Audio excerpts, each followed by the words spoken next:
Alright, now we are recording. But still waiting for the meantime, I guess. I mean, we can start. Dadfi usually just pops in. That's fair. Okay, let's see. I had the summary. Let's see. I got too many things on this. Too many tabs. Fucking felt. Tabs. Yeah. Okay. Where did I write it?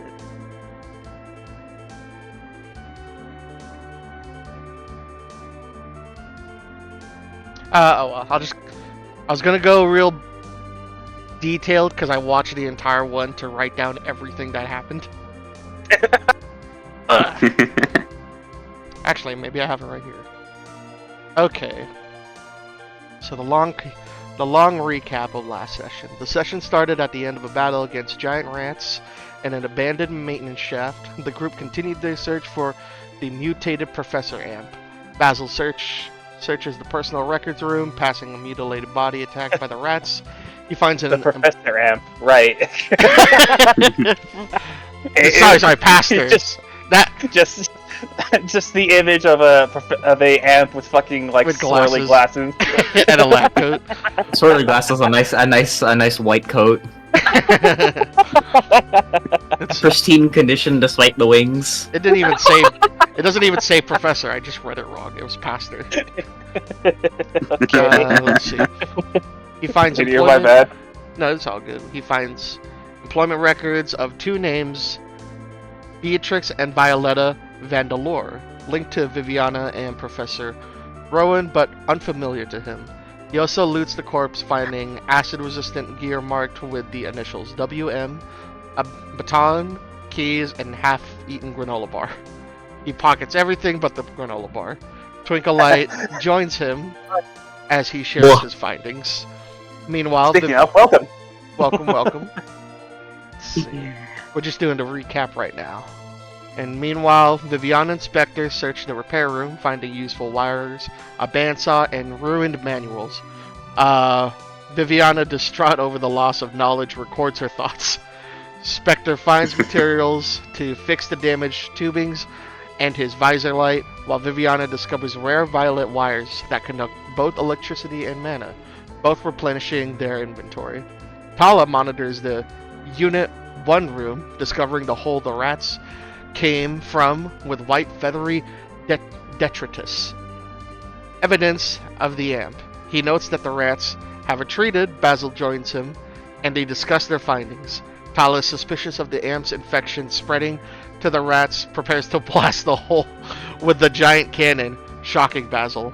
Before he can fire, a human scream echoes from below, and he and Basil rush down while Tala alerts the others. The team arrives at the bottom floor to find the amp holding a person, glowing red. Tala throws a flashlight at it, distracting it enough for the captive to escape. The amp speaks in a distorted voice, saying, "Just desserts. Deserved. Can't go," before urging the group to kill it. Basil misunderstands, thinking it dislikes the facility's desserts. As Lycan steps forward, the amp's glow intensifies. With each step, it screeches, mutating, further growing extra wings, and summoning slimes. The battle begins. Maybe I don't have... fucking kill that bitch. Yeah, I wrote down everything that happened in the battle. That's probably not that important. Some things of note. Let us sum it up to, and then we fucking kill that bitch. Yeah, then you fucking kill that bitch. Some very important things to note from that battle. Twinkle Light got very lucky again with their coffee roll. Oh yeah. And debuffed every single enemy again. Mm-hmm. Debuff. What is it? Showing the power of the team Rouge. We find Trixie blocked a couple of attacks for, I believe it was Trixie. Trixie blocked an attack for Twinkle Light. Mm-hmm. While also Lycan, I think, blocked an attack at one point. He also, at one point, was able to shove the monster's head into the water to stop it from alerting more slimes to come in. With one of those called actions. Trixie provided aid with her healing. I forgot if Twinkleite also did. Very, very important to note. Viviana gave the group DPS a buff that absolutely destroyed the amp with. Yeah. Yeah, get an extra action on each turn, which then proceeded to immediately kill all the slimes, and then kill the guy the next turn. Yeah, Spectre Me? went sicko mode. We like a team. We did a team kill on that thing too, by the way. Yeah, basically. We did a combo. Mm-hmm. Oh, I also wrote that in the end of the battle, Lycan quips, and that's how a wolf pack hunts. I had that written down. Let's see. With the fight over, Lycan guides the rescued man to safety. Viviana praises Trixie while Spectre revels in his performance. The survivor, Quinn, explains he was searching for his missing colleagues, whom Basil implies did not survive. Lycan returns his keys. It doesn't say here, but Twinkleite and Spectre were like kind of threatening this guy too. But Kinda threatening? Motherfucker Spectre basically had a knife to his throat. basically. Lycan returns his keys. Basil asks about the WM insignia, prompting Quinn's suspicion when pressed by... Oh yeah, I do have it here. Pressed by Spectre and Twinkleite. He reveals he belongs to the Will of the Matron, an underground group struggling to survive. He gives the team a map before leaving to report back to his superiors, which I believe we have a physical map, but also Spectre was able to scan it into his cloud. And Viviana has a copy of it on the phone as well. Okay, that's good to note. Rowan, So you Con- have multiple Cloud? copies. yes. What's that? You think this motherfucker's storing...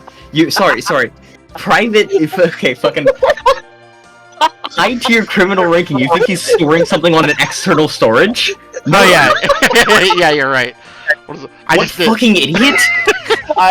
At this point, I wouldn't be surprised if Spectre just has a fucking SSD plugged into his fucking brain. Let's see. It's somewhere in the quote. Let's see. Rowan Both contacts... of you to assume only one. I could have come up He's with... got him in at least triplicate. He's got it in his storage, at least. Memory issue and drive B. Wait, what the fuck? Which drive was B again? Let's see. You call technical Is it this support. He is the technical support. Hope it's Anyway, the manual. continue. Okay. Rowan contacts the team, instructing them to retrieve the Amp's crystal. Lycan secures it, wrapping it in a handkerchief to keep it safe, and to not infect others. Corrupt anyone touching it. Right. The Amp's body degrades. Trixie enters battery-saving mode and nearly crushes Basil, but Lycan helps carry her. As they return to the I surface... thought that happened. Yeah. As they return to the surface, the caffeine boost fades away, leaving some exhausted except for Spectre, still thrilled about his performance. Before they leave, Twinkleite spots a rat in the hole and leaves a cracker as a parting gift. And that's the end of my recap. Very good. Very good. Thank you. Oh, I spent like 3 hours watching that. You were very thorough. I appreciate it. Even though I also write down notes for this, I definitely appreciate the outside Contribution? yeah, not contribution, the different perspective. Oh, okay. Yeah, I think it's cool getting different people's perspective. I'm afraid of my own voice, so I don't listen to them. You should. They're really good. I hate my own voice, so it's like, yeah. Oh, you should. Dude, I don't even think my voice is that good in the beginning, but you listen to it enough, you kind of get comfortable to it. And you kind of like hearing it too, because then you're like, yay, that's me. You gotta... I don't mind my voice, I just sound deranged all the time. Oh gee, I mean, it's almost like you're playing into the character. So true. No, unfortunately that is just me. But Like I have a fucking what's it Steam? I have a Steam clip of me explaining something to one of my friends while I'm playing a game, and I actually just sound deranged. But Okay. highly recommend watching Draco, because then you get to watch yourself be cool or listen. Well, here. Yeah. I will say it's hard for me to watch the finale of. Sorry, what was that? Okay, sorry. I think that was just that fight echoing. Okay. What'd I do? No, nothing. Your microphone was echoing on one of us, I think. Oh. Sorry, I'm on my laptop right now. It's all Gucci. Oh. We're just All right. glad you're here. Alright. And with that, we'll start with the group beginning to ascend from the tunnel, walking up. If you want to get in a little bit of RP before this, like as you're walking to the surface, now would be the time. I think we should. How is everyone holding up?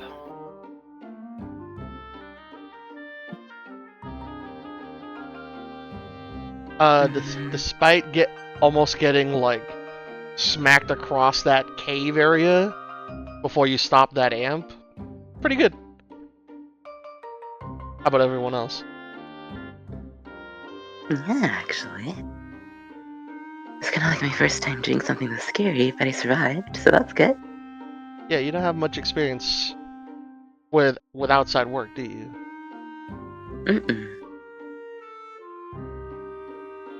This is more adrenaline and excitement than I've ever felt in my life. It's like drinking 10 cups of coffee, now 20, now 100. I don't know. I don't have the statistics, but I'm very excited right now.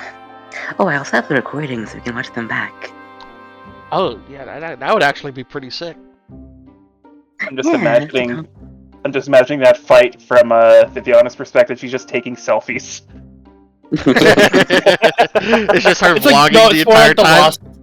it's like lost footage style tapes. Yeah. She said, I my like to God." imagine Viviana is not quite so scared that it'd be lost footage. It would just be her like messing around with like the camera settings. Like, oh, that's a nice filter. As you see the thing get impaled in the background by Spectre. She's in the middle of. No, doing you the misunderstand. Viviana is the monster in the Lost Tapes. Wait, Viviana, you were recording this whole time? Yeah.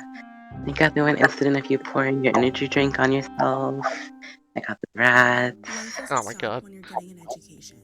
That's why Do you usually like to It's a record? story. paced online college level courses Um, to transfer. Sometimes I like to record what I do. I feel like it allows me to watch them back and improve and see what I did wrong and see what I did right. Okay. Trixie speaks up. My lady has has a penchant for badly timed usage of these recordings. We're not. Badly timed. I think they're excellent. Once again, I mean, if you Flash. caught me impaling the thing, I'd say that's pretty good. You definitely watch that. I thought you were in sleep mode. Somebody flipped the switch and I'm back on. I'm going to set her down. She was still being carried. Well, If you yeah, can- because it was in sleep mode. Right. My apologies. I thought you knew I was awake. Just I do enjoying not the have ride. eyes in the back of my head. She like squints her her fucking robotic like eyes. You say that, but you spin kick somebody while you weren't looking at them. But it's okay. Not everyone can look behind the back of their head as my chameleon eyes looks backwards.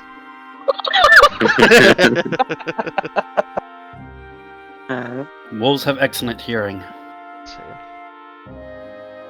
I haven't heard you hear too much things. I think you mostly go for your nose. Follow the nose. It's not The bad. nose knows. Who said? Wait, Trixie said that. No. Okay. That was just DM intervention. Since it's easy to track with the nose than it is with the ear. And you know, I couldn't help but ear's notice. not your pinpoint. I couldn't help but notice that you're fully human, right? I think I am. You think? Well, okay. Not sure what the suit is. Can you only get those senses when you're in the suit?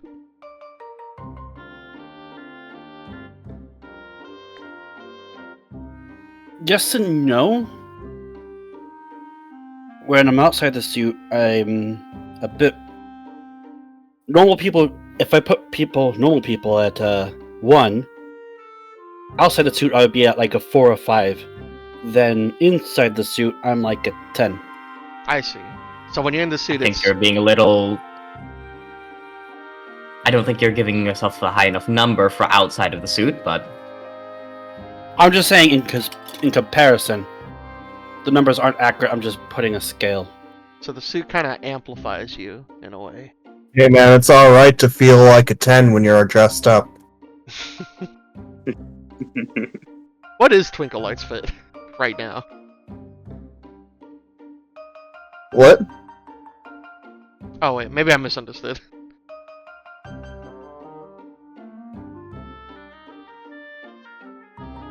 Anyways, Tala, I'm gonna have you roll a. Ooh, what could this be?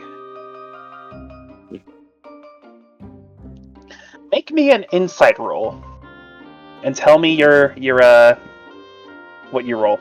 Double insight. I had this ready.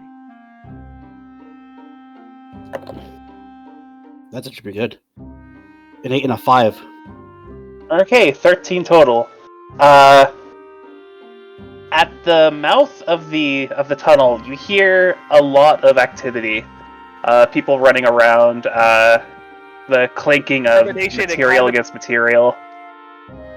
And a noise that you came to realize also. It sounds like a gun safety being turned on.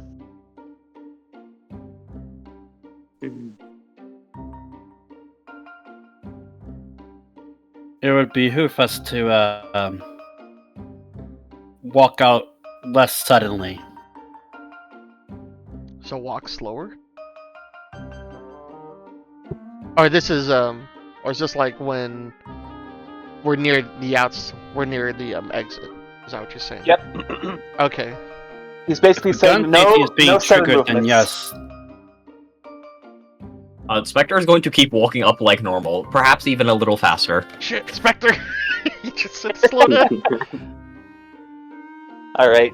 So, as you approach the mouth of the tunnel, your visions are all but occluded by the searing light from the sun that is now pretty high in the sky. Actually, it would be like sunset at this point, so it would be almost like directed straight into the tunnel mouth. And as your vision adjusts, you see in front of you the bright, beautiful blue sky once again. Parthos in the skyline as well. A lot of the trees covered in autumn leaves. And as you look down more, you see a bunch of men in Kevlar with guns. Also, instead of reflecting the light really hard, the armor instead gives off even more of a starry night sky look to it. Who is the first person to leave the tunnel? Given what Pikachu said, He doesn't give a Pretty shit. sure Spectre just sprinted forward upon Yeah. hearing Yes, guns. He did not slow. yeah. Spectre heard "be careful" and said "fuck you." Yep.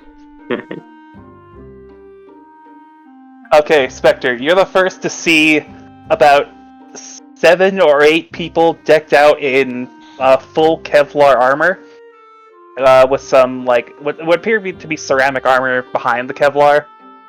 You can tell from your experience with law enforcement previously.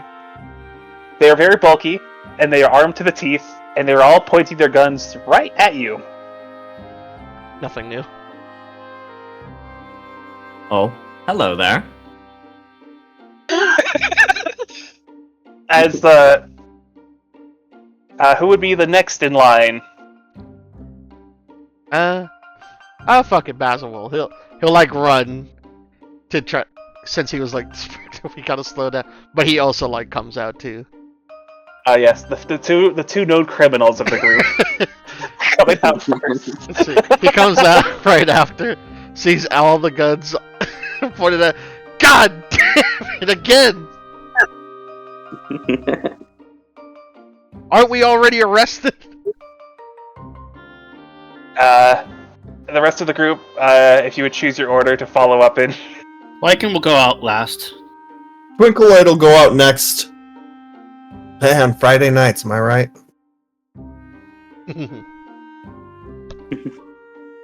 Alright, Trixie will go next, and then Viviana after. Trixie, seeing the people armed, will like instinctively not flinch, but like react to like almost start combat mode, but then she realizes, oh, that's probably not a good idea, and like stops herself midway. Do you think they're friendly, my lady? Hard to tell when they're holding guns at you, but I think so.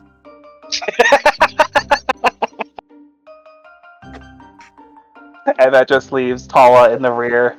Lycan comes out, but it doesn't help that because of how dark his armor out, it looks like a dark hulking werewolf figure in the shadow before coming out. Yeah, as the some guys sun are sweaty. reflects off of your off the more metallic parts of your armor, all the soldiers like kind of step back a bit and raise their guns straight at you. Taking your guns away from me? That's a first. Spectre, this is our cue to leave. I slowly start to. I don't think that's a good idea. A familiar clacking of heels against the concrete near the mouth of the tunnel rings out to all of you. It is Director Kur from the police station or the precinct. How do you spell that again? I fucking forgot again. Let's see. Core, right? Sid. Listen, I have a lot written down here. It's sorry. Okay. Couer. C-O... There it is. Yeah, it's in notes. Okay. It's just for me. January 11th. Gotcha. Alright. Oh, it's Coeur. Coeur. Yeah, because you just add an L and you get a Final Fantasy creature. Oh my god, you're so fucking right. You aren't supposed to guess the twist like that. Is this the little Easter egg? She's not fully human. Spectre sighs. It's like, Director- what's with the guns? Aren't we helping each other out? Well, we received word from Professor Rowan that there was an incident here, and that there were monsters in the tunnel. And so we came with all that we could. It's dead now, and I extracted its crystal. I hold up the thing wrapped up in a cloth. I would not advise touching it just yet. Huh. So it would be great if you told all of your guys to lower your guns. Doesn't help that there's still Disappointed. no Doesn't roaches matter. going on the wolf-like helmet. You. In the black armor. Who are you? Lycan. The superhero we deserve. Could you do me a favor and remove the helmets?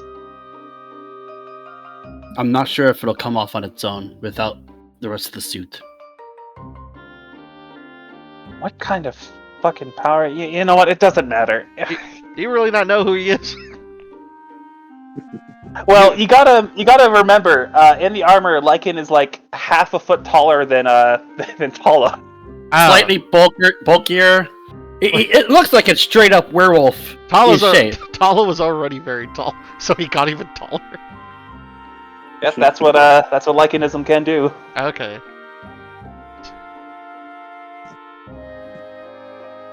I'll have you guys figure it out. Meanwhile, behind the group of soldiers, you hear the rev of what sounds like an electric scooter. And in swoops a very distressed-looking and very very tired Professor Rowan. He just looks at all the armed guards and just yells, "Saturna, come on! I just said that we needed some assistance, not a full fucking platoon of soldiers." And he lands this hover bike onto the concrete right next to them. Some of the soldiers looking to him. Well, it wasn't my fault that you weren't exactly specific on what the threat was. You know what? I'll take that blame. But could you not train guns on them? That kind of saved everybody here at the project. No. Keep training the guns on us. It makes it more exciting. Even if the guns are down, we'd still be in danger. Professor Rowan looks to Spectre. You're not helping the matter. Oh, trust me, I know. Director Kur, who you now know her first name as Saturna. That is spelled Ciderna. Saturna. She lifts her spectacles or glasses, pinches the bridge of her nose, and just with a heavy sigh, "All right, put safeties on. Just I heard the safeties come on."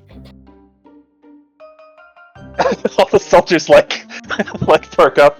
One of them goes, "You what?" I heard him. You put the safety on. I heard it. You guys gotta be more quiet. All the soldiers look at their guns. Huh. So those come with silencers then? No. Also, Wait. silencers don't actually work like that. Then why do you call them silencers? So it All right, men. It's a Just misnomer. I more like will mufflers. explain later. return to the precinct. I've got this handled. All the soldiers all these soldiers are at ease. They sling their rifles over their shoulders with the little straps they have attached to them, and begin slowly walking out of this wooded area on the edge of the flower field. I'll face it, Director. Perhaps it might be better if you accompany us to the facility so we can coordinate a little better. That's exactly why I decided to stay. Now, come on, we need to talk, all of you, about exactly what the hell happened down there. And she motions for everybody to follow her. Professor Rowan's standing there for a moment. He Your looks daughter to is safe, by the way. yeah, he lifts his hand and places on your shoulder. Yes, thank you, my man. And walks past everyone straight for Viviana. Good God, what were you thinking? I had so much fun. That is- What were you thinking? I had fun? She did record it. Spectre's gonna give a thumbs up behind the professor to Viviana. Oh, you're a mother's daughter. Oh, goodness. As we're all walking, I do want to walk towards Viviana and Professor Rowan, because I want to. Hey, so I was looking through the files into that maintenance shaft, and I did find this, and Basil shows the documents of both, what was it, Beatrix and Violetta Vandalore. I don't know if I didn't make this too abundantly clear. It's a singular file. Okay. A single file. It just mentions both their names in it as you like skim through it. Okay, but it did say that they were employed there, right? One of them was. Let's see. Anyway, I handed it to them. I was like, "Do you guys know who these two are?" Oh my goodness! It's a little I weird. didn't think any of these files survived. This is an employment record from about 15 years ago? No, a little bit longer, actually. We'll look over this later. Right? We should not keep Director Cooler waiting. Sure. Okay. No, I think we can keep the director waiting. All right. Professor Rowan. We're gonna catch Again, not I'm helping. probably already on my way with the director. up. You had a rapport with the director, a very awkward and one-sided rapport, but it was very funny. Does Lycan continue that rapport, or is that a singularly Tala thing? The mannerisms are probably similar, but the knowledge of him being Tala will probably wait till they're on the facility. That's fair. Fair. As Siderna is walking beside you, she keeps like passing glances towards you. You said your name was Lycan. That's correct. Quite an on the nose name given the armor. What did you say? It would be, wouldn't it? Truth be told, I didn't come up with the name. Then where did you? If you didn't come up with it, then who gave it to you?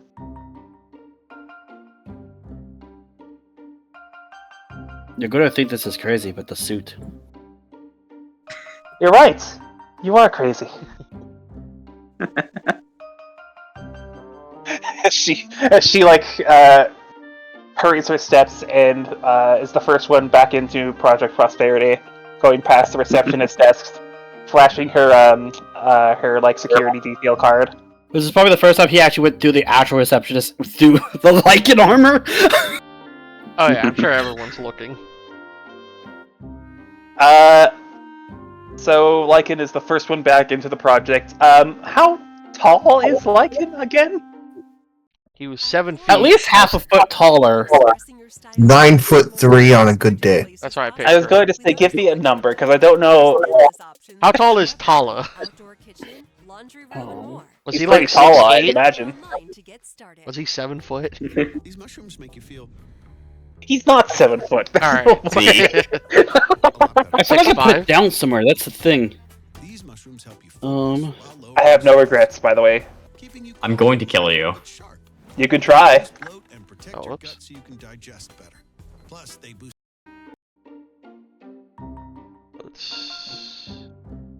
I don't know how to my find the height. gut is telling me 6'5". You're near 7 foot. Oh my god.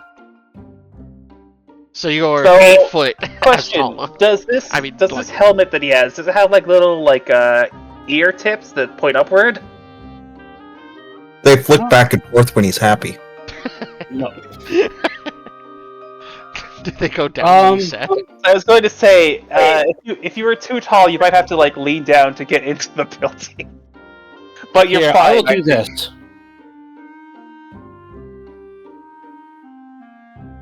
There, Understand, that's the post of this actual image. Okay, perfect. Okay, he's a little taller. Okay. I can actually I can actually make those heights more proper once I actually digitally render it, which was my plan today. But then I forgot. And then we went shopping. Basil's Yeah. probably up to his neck. Okay. Lycan, as you enter into the receptionist area, the receptionist who was just turning back towards you after looking at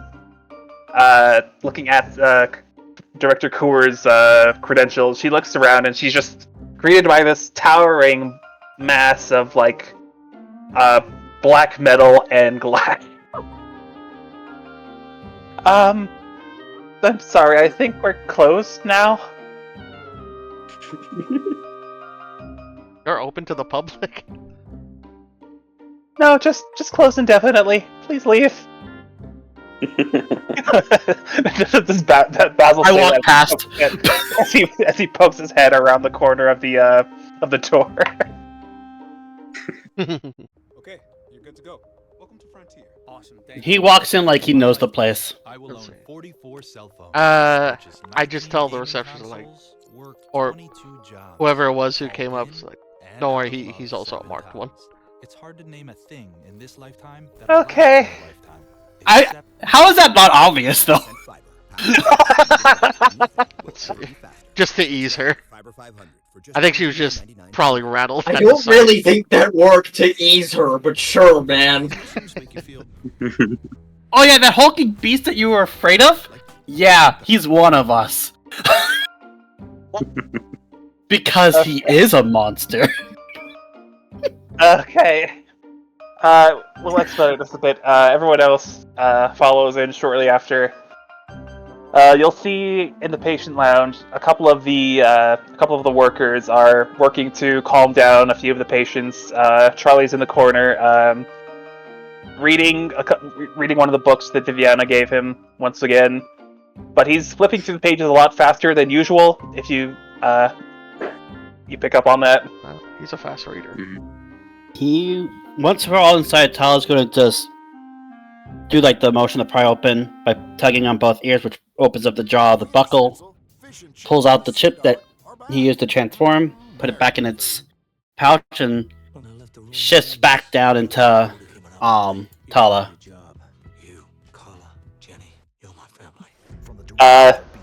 Question: what effects happen as you do that? Is it like an instantaneous flash, or is there like a whole thing?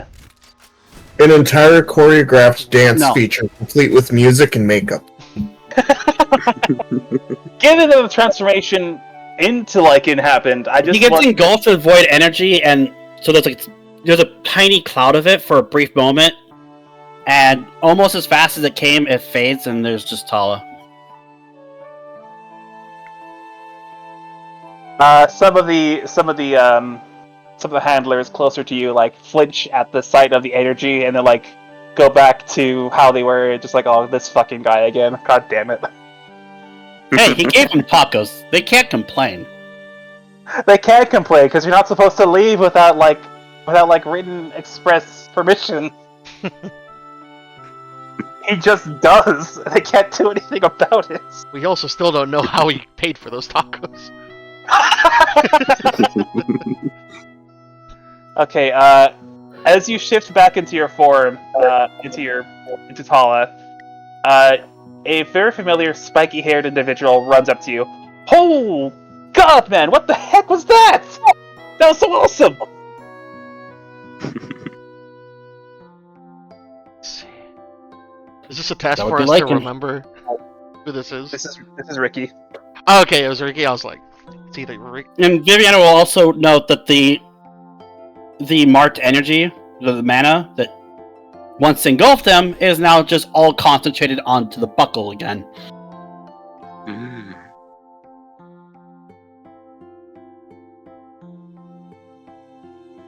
Alphos slowly walks up behind him. Huh.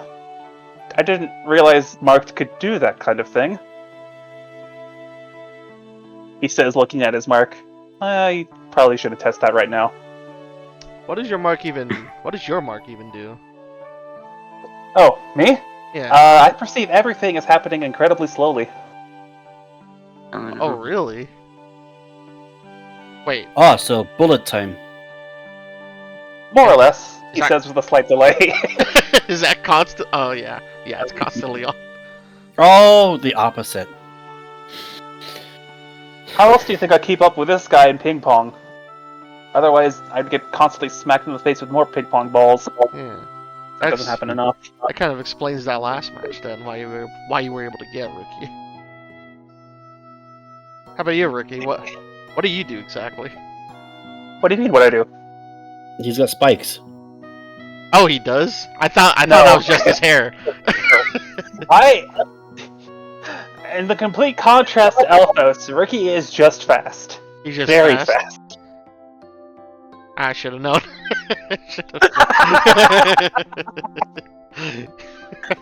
I just thought you were a recovering drug addict. Nah, man, been clean my whole life. You thought I was a drug addict? Have you even had coffee before? Coffee. Lots of times. Let's keep him away from coffee. Oh, he has? Okay.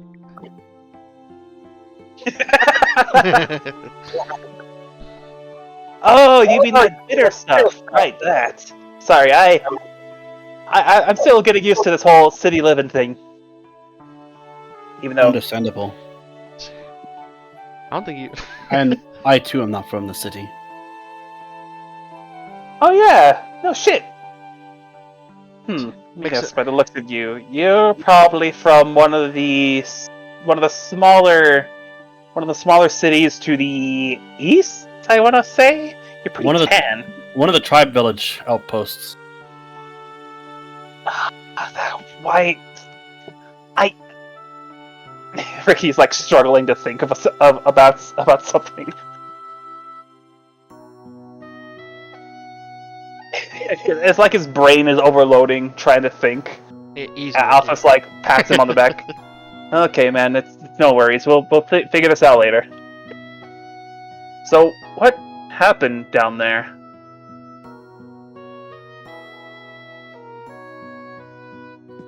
Well, as you could see, when we were out, the pastor kind of transformed, as you can remember. He flew out to an abandoned maintenance shaft, and we had to go find him. We found him. So he's gone then, like completely gone. Maybe. Yeah. Holding up the cloth that wrapped around the crystal. Well, that's what's left of him. I got bad feelings getting from that. That is why I am holding it. Well, look at the professor. By the way, you wanted this. Yes, thank you. Just he walks up. It's still wrapped up in the cloth for protection.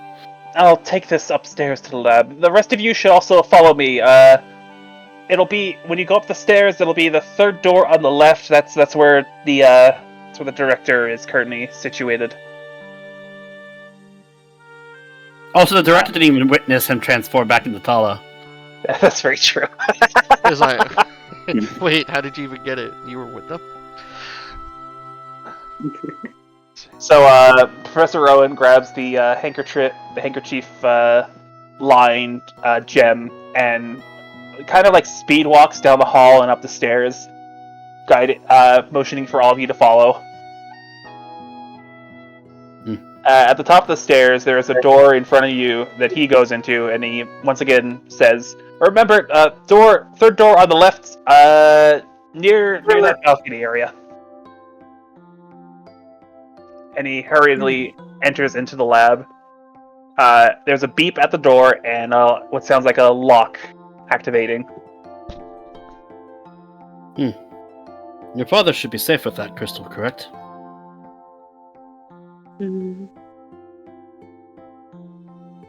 That's what he does. He's a little crazy sometimes, but I believe in him. He's all faith in us. I was not questioning his sanity, just more the safety with the crystal. Not that, on the other hand, I can't guarantee. I'll start leading the group up.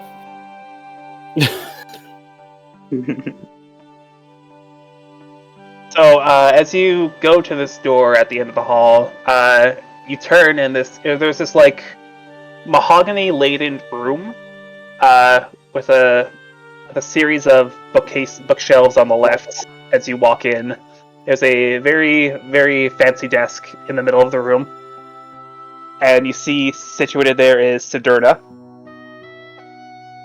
who is very impatiently like tapping on her arm. Greetings. Oh, you're back. It's good to see that you're actually intact. Indeed. The rest of the group files in. Okay. Now you're going to tell me exactly what happened down there from when you walked in to when you left. Am I perfectly clear? I'm surprised she's not asking about where Lycan is. You're pretty opaque, actually. I can't see through you at all.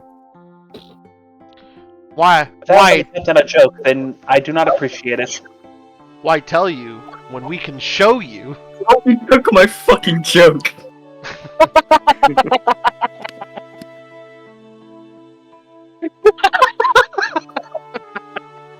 Okay.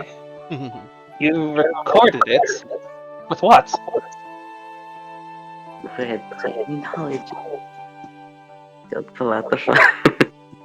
It was like a 5-minute intro. Hi, my name is Vivian, and this is Underground Jackass. What's up, my subscribers? This is Vivienne, your girl, just giving you a high five. People being attacked by rats in the background. Ah! You hear, yeah, you just gonna say you hear Basil in the background scream as a rat lands on his head. It's like, What in the world am I looking at? Oh, excuse the cat filter. I didn't realize it was on. someone As you say screams, that, but they have it a points cat to filter. Lycan, and there's just whiskers and cat ears upon him as he turns to the camera. That's odd that there's cat ears on a helmet that already has ears. Yep. Would it be able to detect Lycan's thing as a face? And then do it? Yeah, because it's like no, because there's like the eye holes. I guess so. Does it have the mouth like Power Rangers do? The link that I gave Yeah, they were Zeke is still there. You guys can take a look. just for So it's just for comedy's sake. sorry for the cat filter, by the way. You're killing me. Of all people. Also, the recording does not show Tala at all. Only Lycan. Right. Street. Because he transformed during the field trip. The first encounter, but then we didn't get the phone and start recording until after that happened, and he Right. retained his form. Mm-hmm. And then the video ends with, Interesting. and that's how the wolf pack hunts. Meow.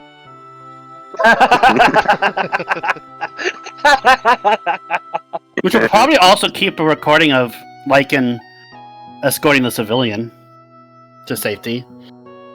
True. Oh yeah, that's a very good point. You also caught on camera your conversation with with Quinn regarding certain things that are probably not meant to be heard by other people than you. But you know, what's done is done. I forgot. That is an interesting turn of events. So, the five of you managed to take down that thing quite easily, it seems. Yep. Twinkle Light will just kind of massage her bicep and just go, yeah, we're pretty strong. I think I stood around for most of it. You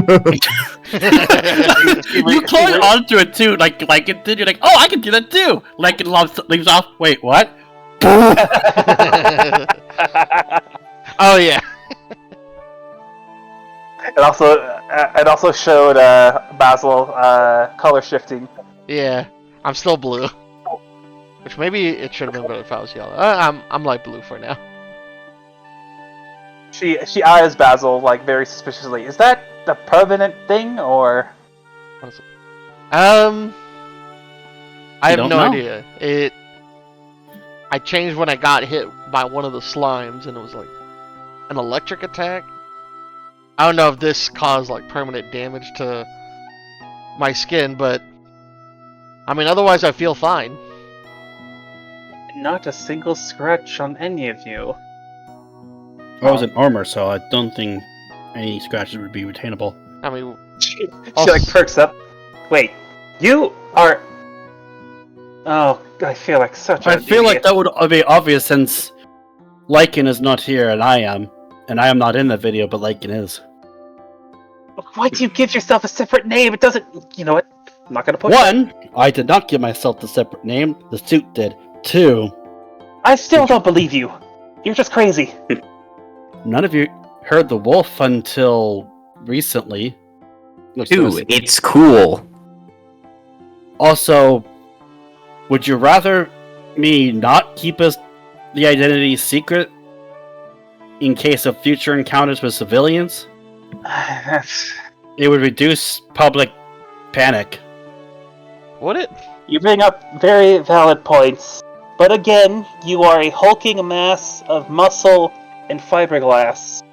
I think. I mean, was it ever shown to the news that we were arrested, or was it kind of kept secret? There was a blackout in that area around the time of the incident. So believe it or not, nobody really had any eyes on that corner of the city. Interesting. Wow, wonder how that happened. I do not appreciate your sarcasm, Vandal. I mean, considering that all my powers come, he holds up the belt buckle that all the security had missed. All of my things is contained in this thing. So as long as this is not active, then neither are my things. She leans back in her chair, hand on her chin. So you might be more capable than we had imagined. Interesting. Very well. You have my continued support to do whatever it is. Oh. Well, on that note, we did some digging in the week that you've had. And we've noticed a few peculiarities on the surface of Eden. Or rather, on the ether map of Eden.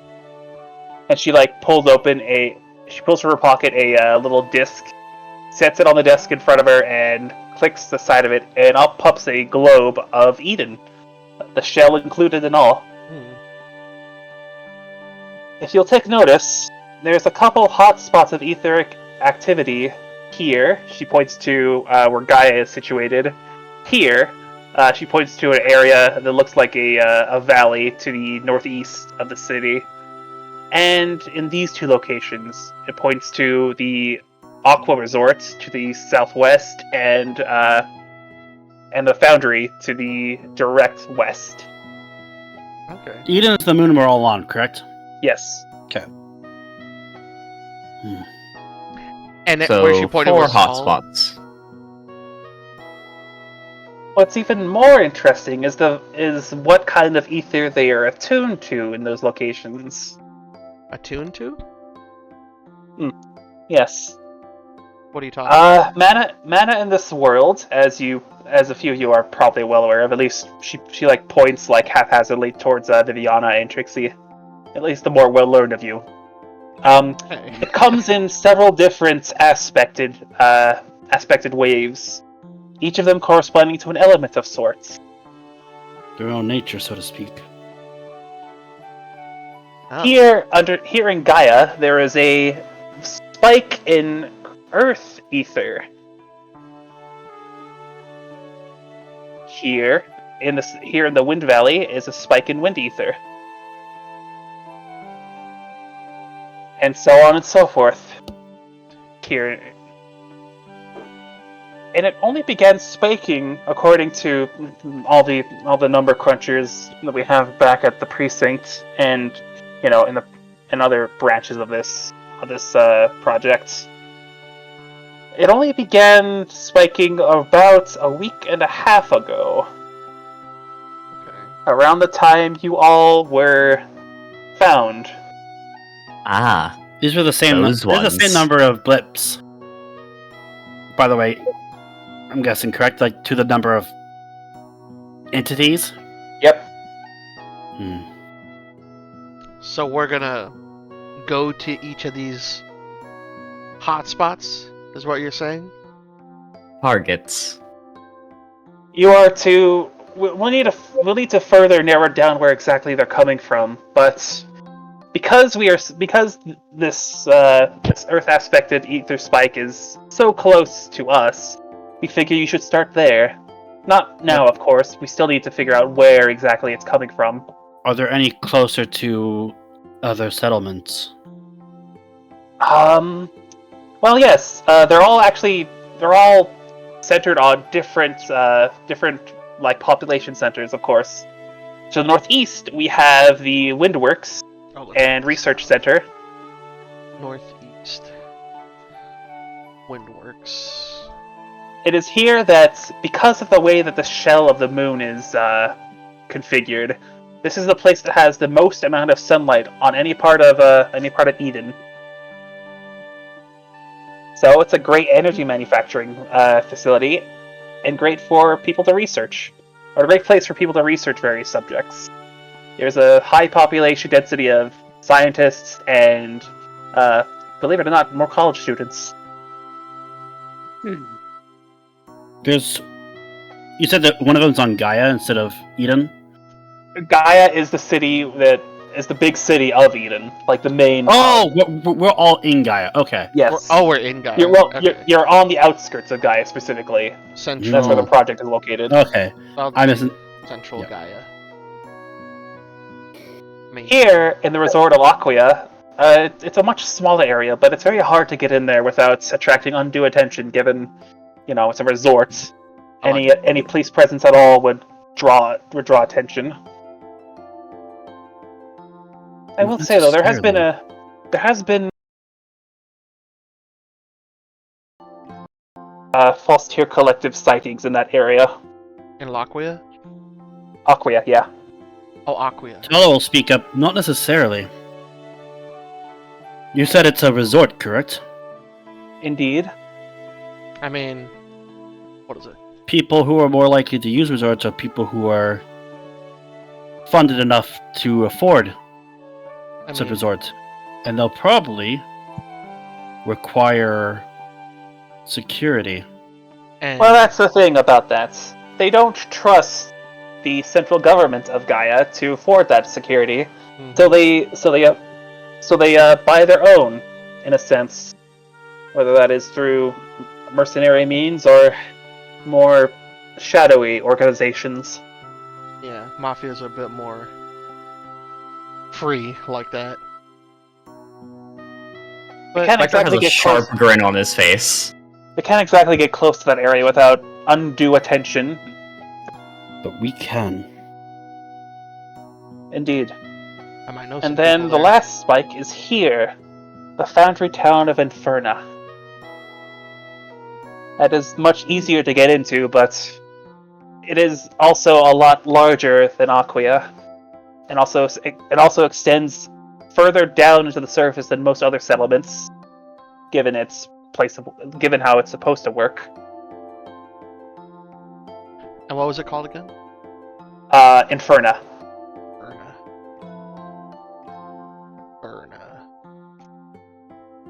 We shall give you time to recuperate and further train.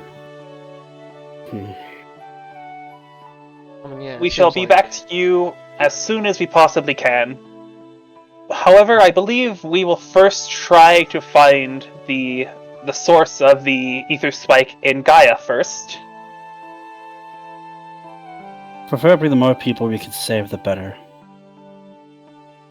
There hasn't been any uptick in any marked sightings, and that concerns me.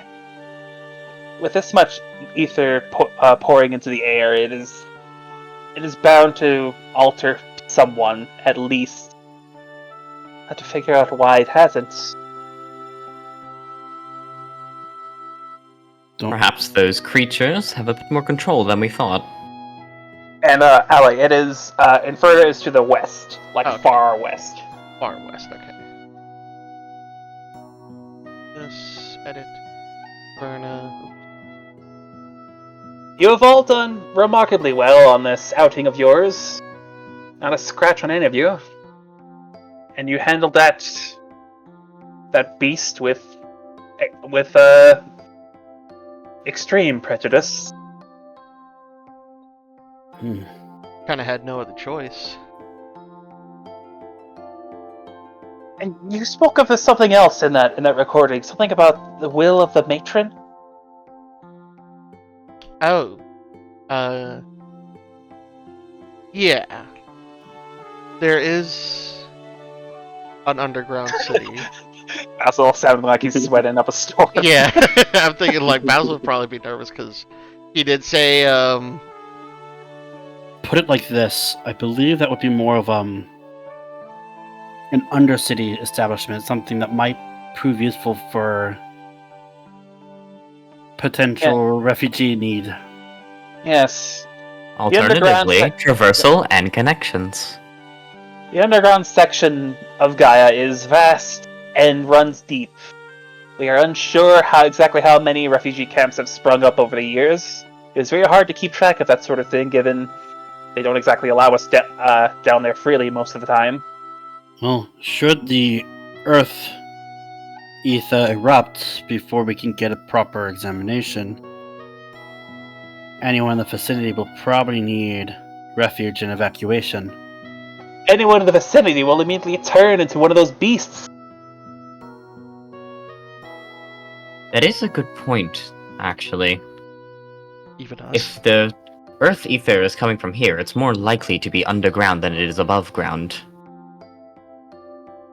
We'll do some more digging on our side, but in the meantime, you're all excused. And she steps up and stands at the doorway.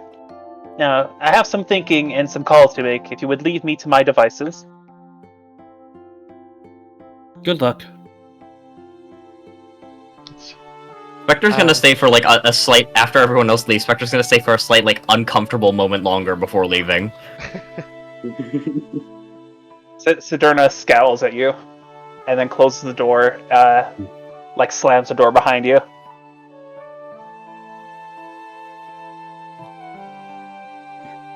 Alright, y'all just got a whole bunch of new information.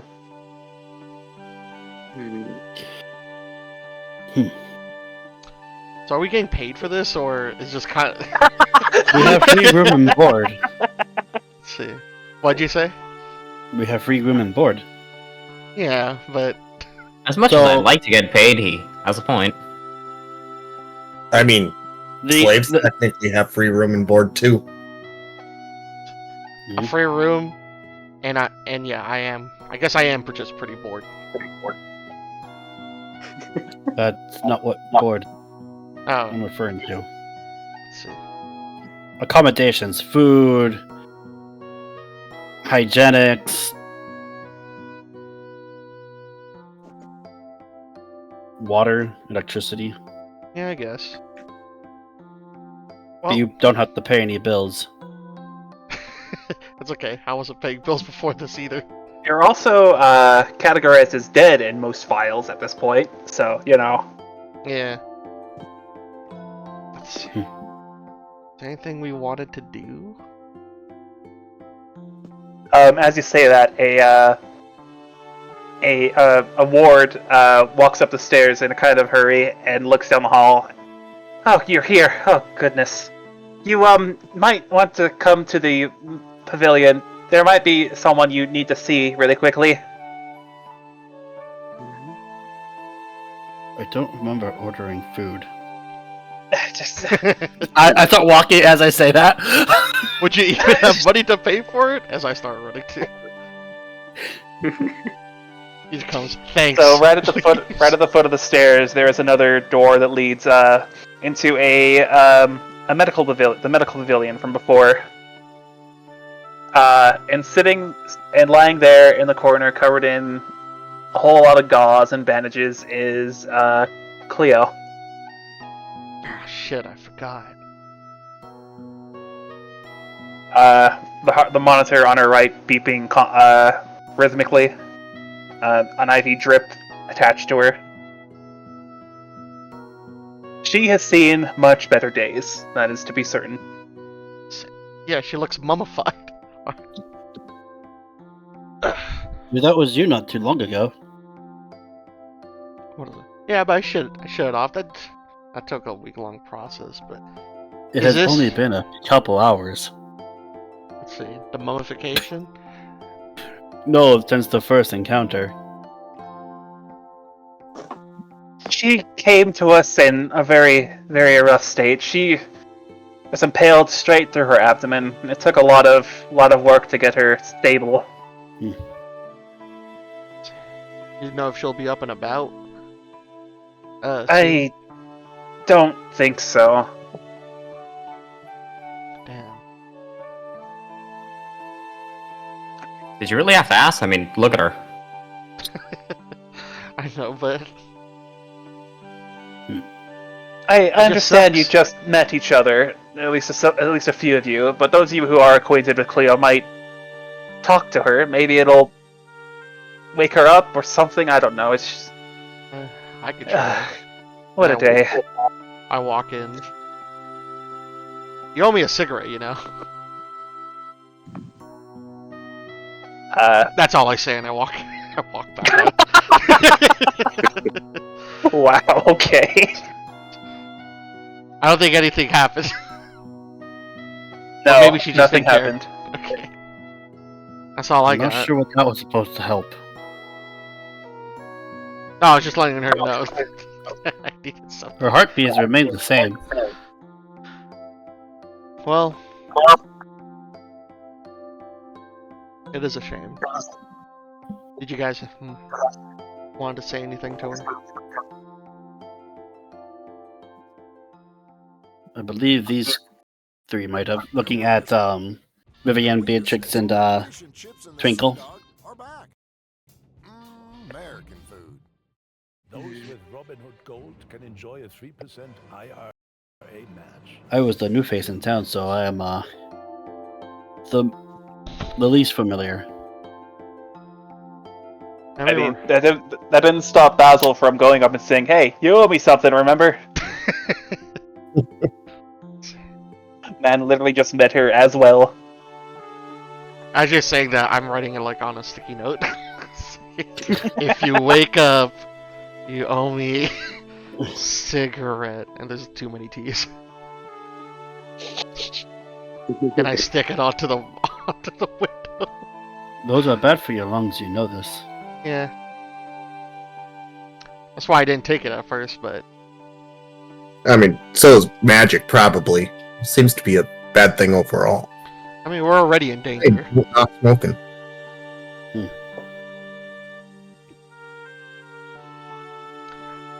We're also all pretty new to each other, but I don't know, it just felt like we had more things to get through with together. Yeah, I think I have something to say to her. Viviana will go in. Okay. So, gently walk up and crouch down. Hi, Cleo. So even though you and I weren't very close, you and Twinkle met that day, and, you know, you were a cop friend, and a friend to Twinkle is a friend to mine. So, all I can ask is stay strong and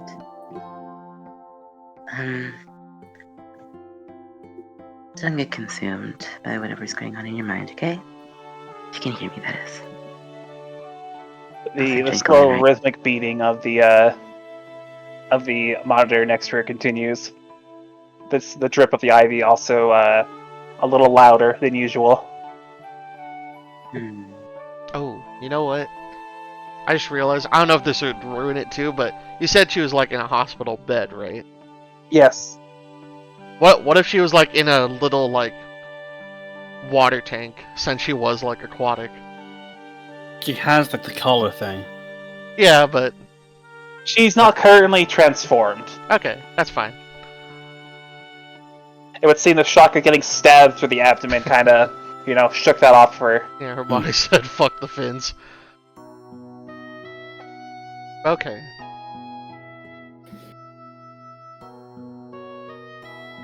As you finish up your thoughts to Cleo, there is a bang and a crash from the room above you.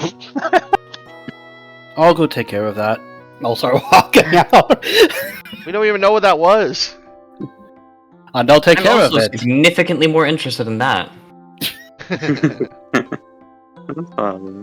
I'm leaving the people that know Cleo more. We all known her at the same time. Not true. Actually, Cleo was a regular at Twinkle Lights store. Yeah, I guess we said hi to each other or excuse me, but that was about it. I don't even think it was a hi. It was just kind of a look back. We were playing iTac. No, I'm saying I know. Twinkle Light coffee shop. Cleo was a regular. Vivian was a regular. I don't know if Basil was.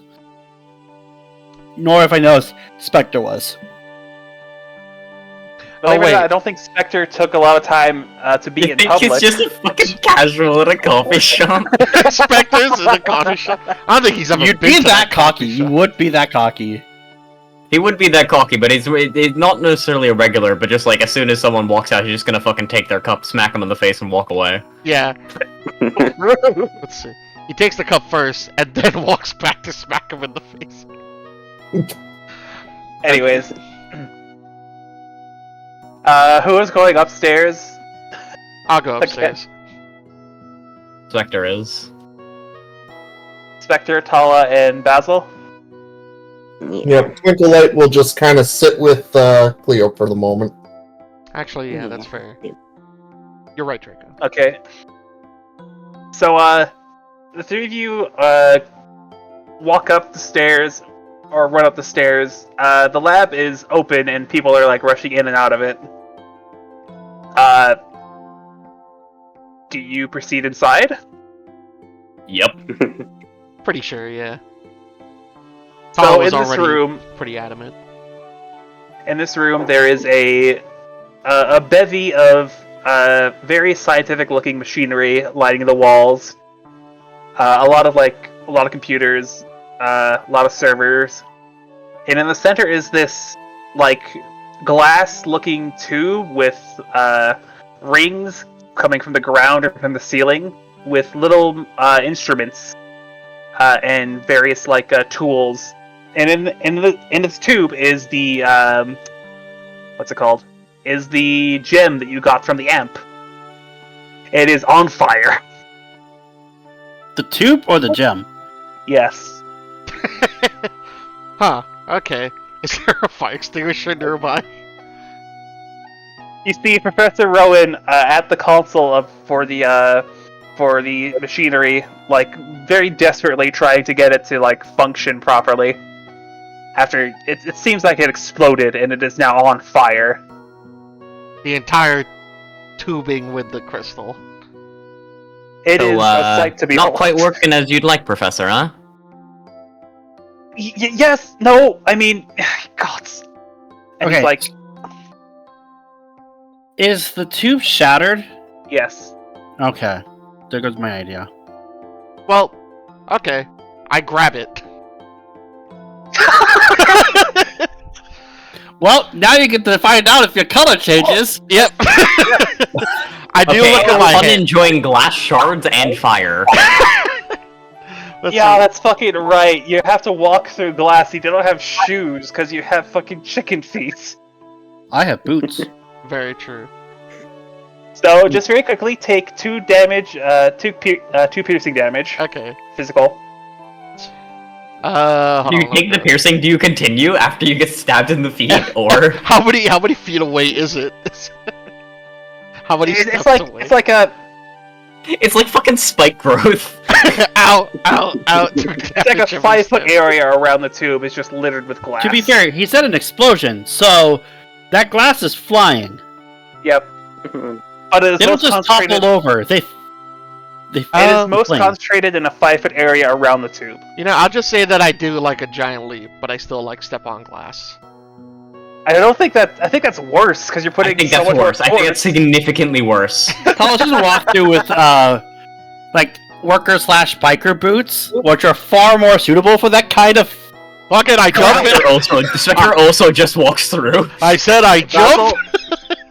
Basil, I'm I going don't to need you to make a Okay. might willpower check. Might willpower. D8 and D8. Okay. I jump. Were you balanced as well? 10. Okay. So as you reach out to grab the gem, in your hurry to figure out what the fuck is going on with it, Yeah. you burn your hand on the flames. Okay. Okay, so I But burn. Sorry, go ahead. But upon contact with it, the flames instantly peter out. As soon as I touch it? Yes. Oh shit.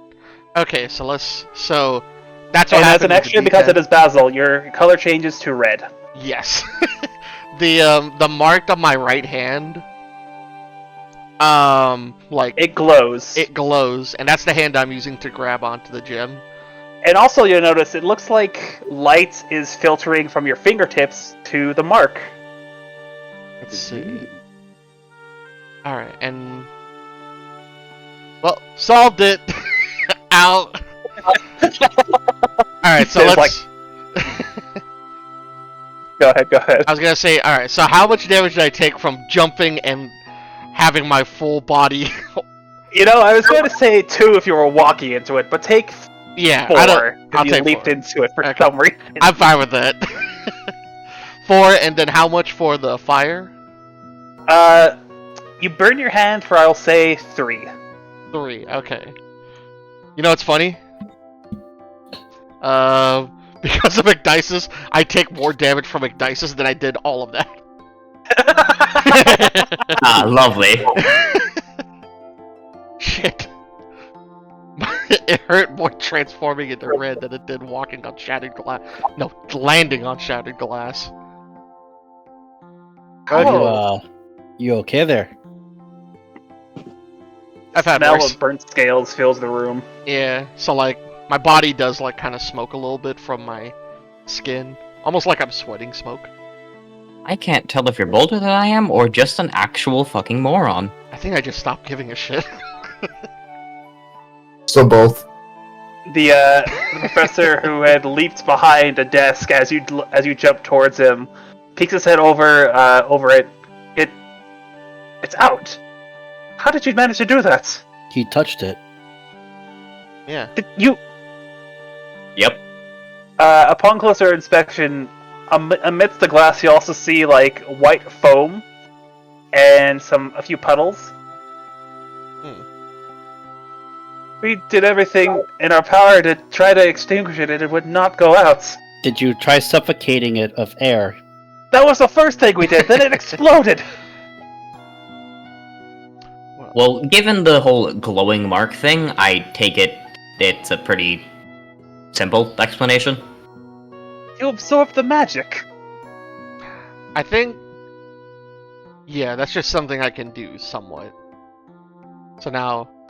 I mean, now that means... Eyes shift from Basil, and then to Lycan, and then to Spectre. Do me a favor, lad. Can you hand that over to your friend to your left there? Let's see. They're my friends? Pointing No, to I'm just pointing kidding. pointing to Tala. Sure. I mean, I guess it's safe to touch. I throw it at Tala. I catch it. I know you're skilled enough to catch. Alright, Tala, make a Dex Might check. Or Dex Might, Wisdom Might. Or, what the fuck was it? Your Dex, Sorry. Insight, Might, Willpower. Yeah, that's right, Might Willpower, my bad. Okay. That's a 6 and 4, so 10. You also take a bit of fire damage, but as it does, the energy glows around your hand and basically routes itself all the way to where your belt buckle is, glowing along the way Does it form like one of those chips then? No. It just looks like it's redirected some of the energy to the belt buckle.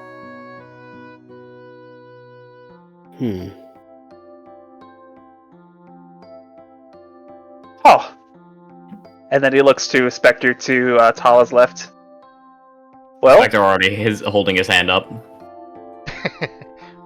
He'll have it spin a little bit on its edge on the tip of the finger, and he uses the momentum of the spin to flick it over towards Flick it like a coin. Spectre.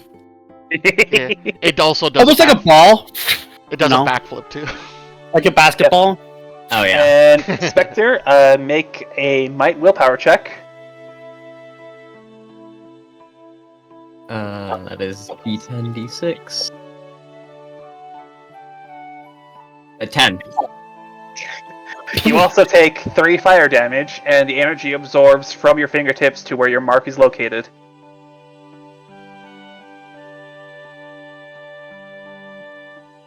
Yep, that went to the mark alright. Mine went to my buckle. Is very, very interesting. That is actually new to me. Huh. He puts his hand to his face, and his eyes are like darting back and forth. He's thinking incredibly hard. So this is. There's like 1,000 thoughts going through his head at this point. So this is not. So this is something completely new to you guys. This type of energy, or crystal. No, the crystals we usually deal with by containing and then shattering them because they are very dense in etheric energy. Oh, so that And was in this your case, process. it is very fire attuned. As far as I'm concerned, that just means it's very useful. It is also very dangerous to a normal person, as you could imagine. Normal. Thankfully, I don't think any of us here are normal, as you'd say. That's true enough. Okay. I'm gonna have to... What's the difference between you and every other patient here? One more thought I'd like to try. I'm gonna start walking up the office. To the where? I'm walking out the office towards the garage where I have my bike. While he's doing that. Huh. I guess we should follow him outside in that case. And, he looks to Spectre, who still has the crystal. If you could hand that to your, acquaintance over there, for him to hold. I feel like he's more suited to it at this point. I mean, I do kind of resist more fire damage now. Works for me. Spectre's gonna flick it over. I don't catch it. Not, or what is it? I try to catch it with one hand, but I fumble it. But I do catch it like on. It'd be funny if you fumble trying to catch it instead. Like I would be cool like these two. Oh fuck. Yeah. Oop. Like it slips out my hand, so I kind of like fumble it, but I do have it. It's kind of nice holding this because I am It is cold-blooded. very warm touch. Yeah. And as a lizard, I like being warm. So the rest of you, the three of you follow Tala downstairs at one of the exits towards a garage that is to the west of the facility. West? Yeah, west. Alright, let me look at the. Alright, go ahead. So why exactly are you dragging us out here? Yeah, I think he just wanted you to show you his bike. Bike that used gasoline. It's pretty cool, right? He slowly looks at you. Doesn't say a thing. It's like, well, currently I do not have my powers active. So let me try touching it in a control. I touch my bike. Which does have with gasoline being flammable and heat being conductive of The metal being a conductor of heat, does anything happen?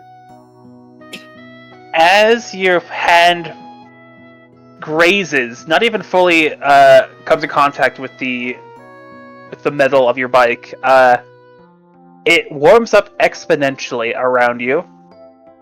It's as if all the heat and energy you absorbed was directed to where you had touched.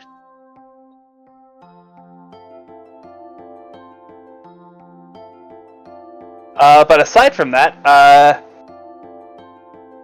not much else happens. Are you trying to set off a bomb? Or... Because I can leave if you're gonna do that. No, I just... I know how to fix my bike if it breaks, so, you know, I see. figured it wouldn't be much of a loss if it came out to be catastrophic.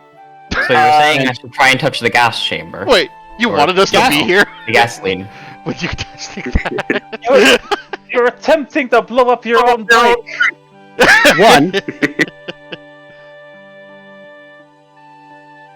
it's an accelerant, but not explosive. So it's catch on fire, rather. And, we were dealing with thought experiments involving this fire crystal. So I touched something that would be very conductive of heat. You could have done so with another material or something. I'd rather that this place doesn't go up in flames. I just figured it's my own property. I can break it if it, you know, it breaks. Basil, at this point, Mm-hmm. you recognize that it is like starting to warm up a little bit around your general vicinity. Let's see. Just in the vicinity? Around you. Oh. But the bike did heat up rather exponentially. It's starting to feel a little bit warm. Who turned on the heater? You all turn towards Basil, and he is exuding those like mirage lines around him. I'm not sure you should be doing that. Yeah, I should probably take off this jacket. Nope, it's still hot. I'm not sure the jacket's doing a lot. Let's see. Oh, it's this gem. As you say that, you feel the ground below you start to sink ever so subtly. Oh, no. Are you guys getting taller all of a sudden? Oh wait, is the floor melting? You're on asphalt, and asphalt can melt. Shit! Wouldn't the garage floor be concrete while the road out of it be asphalt? I like to imagine Basil is just like situated just outside the garage, you know? Yeah, I like being outside. I like start walking You're backwards making in a panic. Whoa, that's not good. Put down the crystal, goddammit! What the hell's happening? I walk into the road and get hit by a car. Drop it on the concrete. Let's see. I'll drop it down. There. On the concrete or the asphalt? The asphalt. Which is probably talk. Gotta drop it on dirt. No, because the dirt's covered in grass. I drop it on the. Put it on the concrete. Where does he drop it? Let's see. But fine, a concrete. Okay. As you do, the crystal begins slightly glowing, and the energy radiating off you is slowly starting to dissipate. I feel cold again. I'm sure that wasn't normal. You absorbed so much energy from that thing that you started radiating heat like a sun. I didn't even notice. Well, until it was just getting too hot, but it didn't feel that painful. Interesting. He like digs around in his pockets and pulls out a little like device. Two like arms from the top of it start like oscillating back and forth. He's like waving it around you. What the hell? Was this a drug test? It starts beeping very rapidly.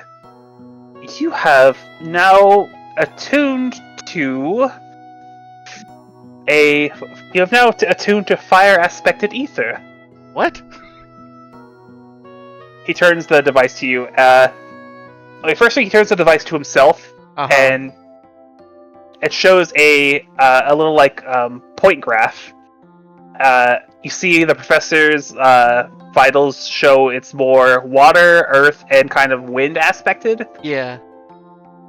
And then he points it back to you and points and shows the screen to you. And your dot radar is spiking towards fire. Muy caliente. Well, shit, I don't even think I was even doing much. I was just holding it. Just to check, and he looks towards Tala with the device. It beeps rapidly, and it comes up as being aspected towards two different things. Not nearly as pointed as Basil's, but void and light. Aether.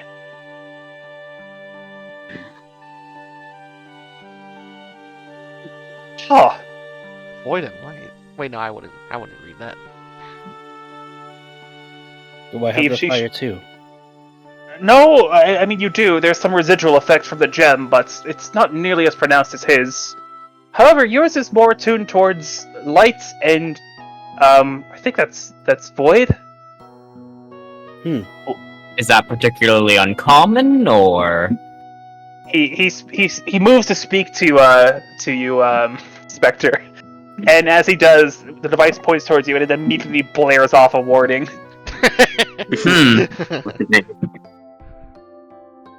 I'm not surprised. This guy is attuned to crime. Crime.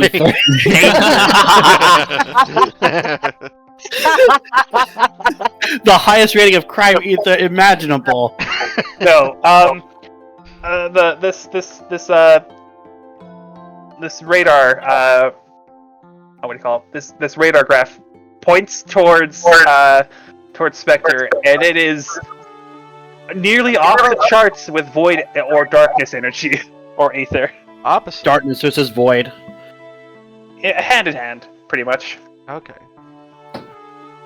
Well, if that's already beeping that much, Spectre is going to proc his mutation. Oh. That's rude. And what's it? How would Directly of in you? Man, you guys What get. the fuck? Okay, so it just like right in front of the professor, the mask kind of slides on. Yeah. Or rather like slams down from the top of it, and you can't see Spectre's face anymore. And so what does it do now that Spectre's mutation is activated? It actually goes down a little bit from beeping like a danger signal to like just a regular high frequency thing. So maybe it's more around the same speed. Huh. It went from DEFCON 5 to DEFCON 4. What essentially happened, it's your character sheet file size. Nice. It's like you got rid of the excess energy on you when you did that. Is that how that works? Like a vent. An exhaust. Exactly! And it's like an exhaust system. Whatever excess you picked up by being in contact with that, he says, pointing to the crystal. It's like a convert into whatever you are attuned to. I'll have to study this even more. Okay, one of the two of you, he says, pointing to Tala and Spectre. Could you wrap that up in probably like a couple inches of material and bring it back to You lab? got it. Let's see. I did throw my jacket on it in the background. If it's on fire, I understand. It's actually not on fire. It is just only slightly glowing, Okay. like a dim, like orangish red glow. Basically like what happened when Lycan was holding it and is wrapped in the cloth. Okay. Shit, if that's heat, that's bad for the leather. Spectre's gonna have one of the tendrils kind of pick it up and wrap it while he just uses his hands and another tendril to grab some stuff. Nice. Right. This is an amazing breakthrough. We'll have to actually analyze the rest of them as well. Yeah. Right, this way, back inside. It doesn't help that my buckle condenses all my own energy into one. Okay, Tala and Spectre, you all follow behind the professor. Basil, as you try to take a step, you fall face first or to your knees. Oh.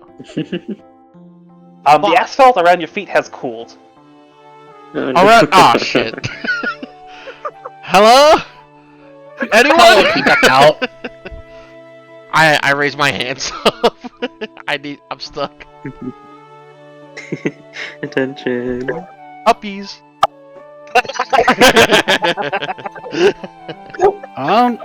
I will try. Basil does not say uppies. I will do a double might. Okay. Go ahead. I am chicken legs. I don't Yeah. think this is going to Alright, be weird. so just so you know, my Depending bones on- are hollow. Actually, would you rather me do might and dex? Do A might. little finesse in it? Do might. Just do might. Okay. Basil, depending on how high he rolls, you might take some damage. Dude, I have bird feet. These are fragile. But they hit hard. Okay, so this is only gonna be moderate damage, I think. What's the number? Tell me the 6 number. and 7, so 13 Ooh. out of 16. I look at you like, this isn't gonna hurt, right? It might actually. What? Oh! as he yanks, and you feel the joints in your toes and your like ankle area just pop as he pulls you out from the asphalt. Put me down, put me down, put me down, put me down. Oh, fuck. Wait, I'm not hosting this anymore. Shit. What happened? See. Oh, I'm hosting. Let's fucking do this. 3% IRA. Yeah, just replay that if you could. No, I'm just kidding. I gave it back to you. Oh, thank you. Yeah.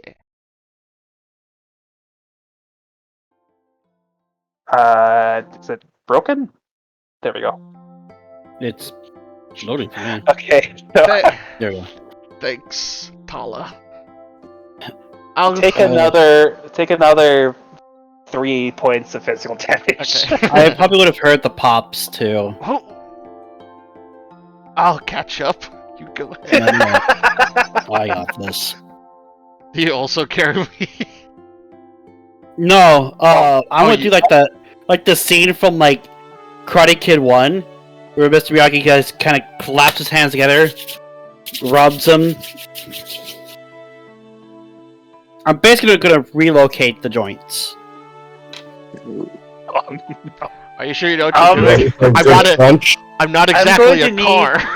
I'm going to need a dex and might check from you. Oh, I was thinking, would it not be Dex and Insight? Yeah, actually, yeah. Thank you. That's much better. Actually, make it dex wisdom. Wisdom's not a stat. Fucking It's right. Dex. It's Dex, Willpower. Insight, Might, and Willpower. Willpower. My bad. Still. It in starts with D&D mode. W. Tell you what, it's D8 down the board. I just wanted to let you know. Okay. Ooh, that's pretty good. Pretty good, pretty good. Double sevens. Isn't that Okay, correct? that's a crit. You automatically succeed, and you also get a condition, right? One of your opportunities. Let me look.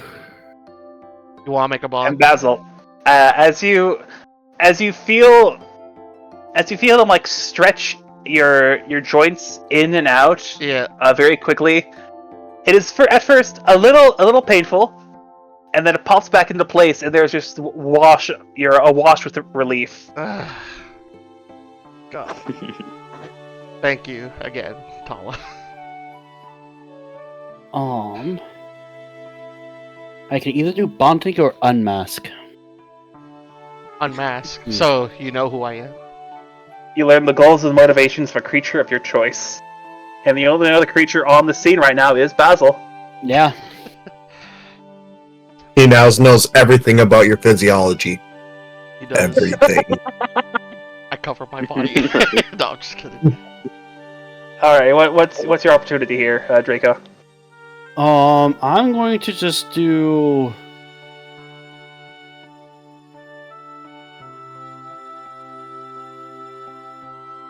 Bond.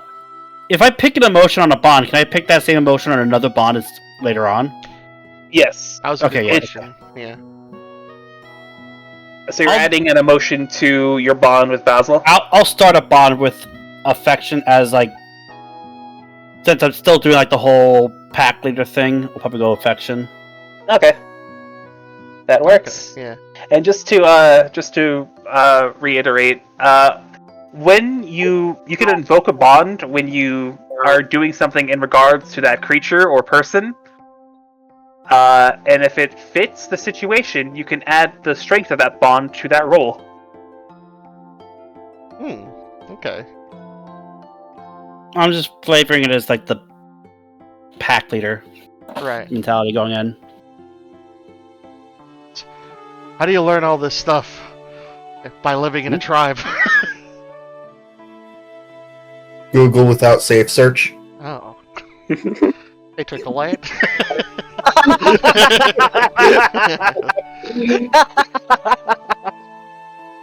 We gotta find out what element you are, or whatever the doctor said. I mean, even with tribes, we have medicine men, we have doctors. And what about bikes? You got a bike guy? How'd you figure that out? And I'm like, Oh yes, I'm my like parents getting up own a to- mechanic shop over at the village. Really? Interesting. Yes, Okay. Alright, let's get back inside. Okay, yeah. it's still gonna be a little sore, by the way. Just Yeah, to I'm let like- you know. I'm all better, but I'm still limping a little bit. But it's like, your joints are still sore. yeah, It's for just sure. not debilitatingly sore. Yeah, just walk You're off. you're limping, not. Not because you did something wrong, but it's just like a lot has happened. There's a slight limp instead of a whole hobble. Right. Shit. Yep. My feet are still bleeding from the glass I stepped on. Oh, that's fucking. Man, I thought it'd be better with my shoes on. I might put my shoes back on. Poor Basil. Yeah, we can also add bonds at the end of a long rest too. That's Oh. very true. If you choose to. You know what? For the So all the interactions that Lycan Tala has been doing, those are viable options for you guys. okay. All right. Well, we'll move this along a bit. Yeah. In The front other of two are this- with Chloe. Yep, Cleo. Yeah, sorry. In front of the group, in front of those two, Professor Rowan and Spectre are walking back into the project and into the medical pavilion. And he knocks very slightly on the door that leads into it. I'm not interrupting. Am I?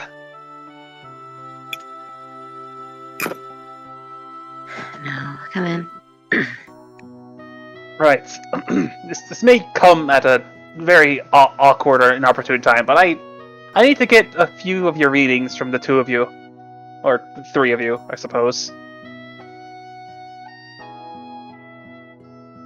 No. You see Spectre fucking juggling the gem covered in, a bunch of different materials just in the back. Just throwing it between the tendrils. Right, if you could just step aside a bit from each other. Okay. Twink will flutter off to the side. There's a slight hint of sound of Besa going ah, as he's popping one of the joints back into place. Oh yeah, Right, because like that's happening in the background. in relation to the building, the garage should be like only about 10 or so feet away from the medical pavilion. Yeah. So as you walk in, you just hear, ah! Oh! Oh. You just hear like the sound of a chicken going pop. Those two deserve each other. I ship it. Okay, so he'll start with Viviana. He takes the instrument that he used earlier and waves it around Viviana. After a bit of time, it beeps, and there's a radar graph showing Viviana's ether has attuned mostly towards lightning. Lightning, sorry. Ooh. What got in my throat? Well, that makes sense. That's a cruel twist of fate, considering I helped the slime. Huh. Okay. Datfi, have you decided on an element you want Twinkle Light to attune to?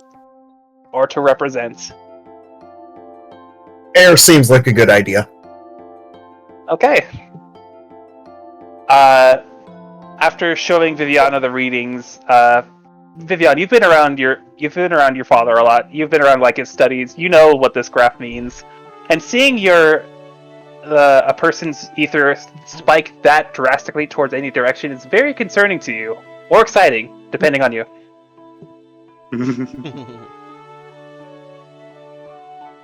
Wow. Like a glitter in your eye as you see the reading. That's exciting. I have a lot to ponder now. Yes, me too. And he presses a button and then reactivates the machine and scans over Twinkle. At first, it doesn't exactly pick up on her ether reading very easily, given how tiny she is. After a bit of finagling with the device, he gets a grounded reading, and it spikes towards air-aspected ether. Oh. And he shows it to Twinkle Light. Do you know what this means? That I'm high. Free bird. I mean... right. Probably you don't know what this means. The two of you, Viviana, it seems you are aspected to lightning energy, and Twinkle Light, you are aspected to air energy. Well, that makes sense. Unlike you weird big folk, I have wings like a normal person. No, you don't understand. Normally, a person's reading would look like this, and he turns it onto himself and then shows each of you. It is much less spiky and more well-rounded between earth, wind, and air. This is what an ether reading looks like for a normal person. As you can see, it is... Ala and basil ketchup. Yeah. I'm gonna go sit down there over there, but I'll be able to hear you guys. You go ahead, Tom. You just lay down You in one might of the need a patient nurse still beds. for some pain meds. Zanny, please. One of the nurses follows behind you. She's like very panicked. Basil, was it? You're kind of bleeding all over the floor again. Yeah, someone's gotta clean that. I'm gonna go sit down if you can get me something like tea. She like drugs. this nurse goes to tend to your wounds on your feet. Oh, so what was their mana? Viviana is attuned towards lightning, and Twinkle is attuned towards air. Lightning for devices and air being about as free as the Fae. Makes sense. And then he looks towards Cleo. Probably water. I have to ask. It is usually within guidelines. I have to ask for consent before doing these tests, but it'll be fine. Wait a He minute. presses a button, and unlike the rest of you, the dot graph or the radar graph kind of spikes a little towards water, but not by much.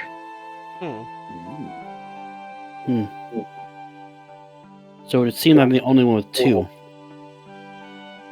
That is quite the conundrum why you would have two and they would each only have one. But what's more concerning is this ether reading on your police friend here. It is considerably weaker than the rest of you. Is that not to be expected of someone who's practically dying?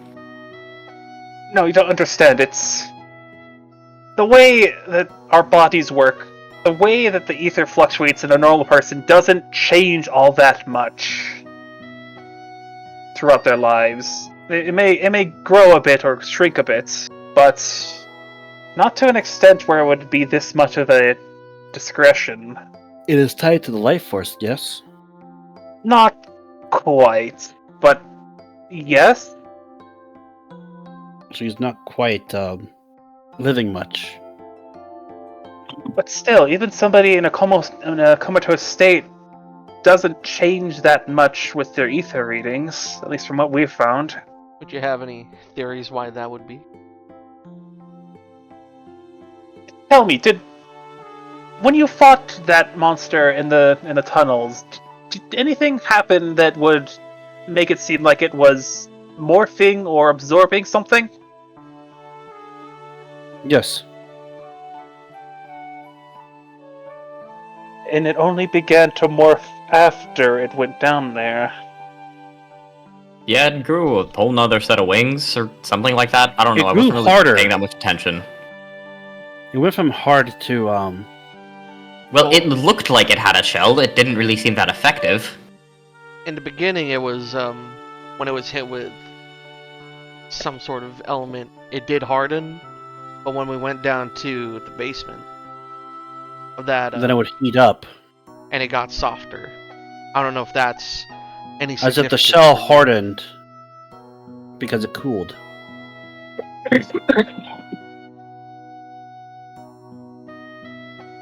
And thus, I think we found our answer to where Chloe's energy discretion came from. That thing, when it stabbed her, seemed to absorb some of it, and morphed when it got particularly angry. It didn't absorb any of mine when it kicked me square in the chest twice.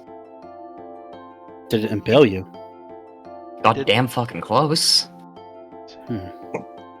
Yeah, it got through right to Chloe's chest, didn't it?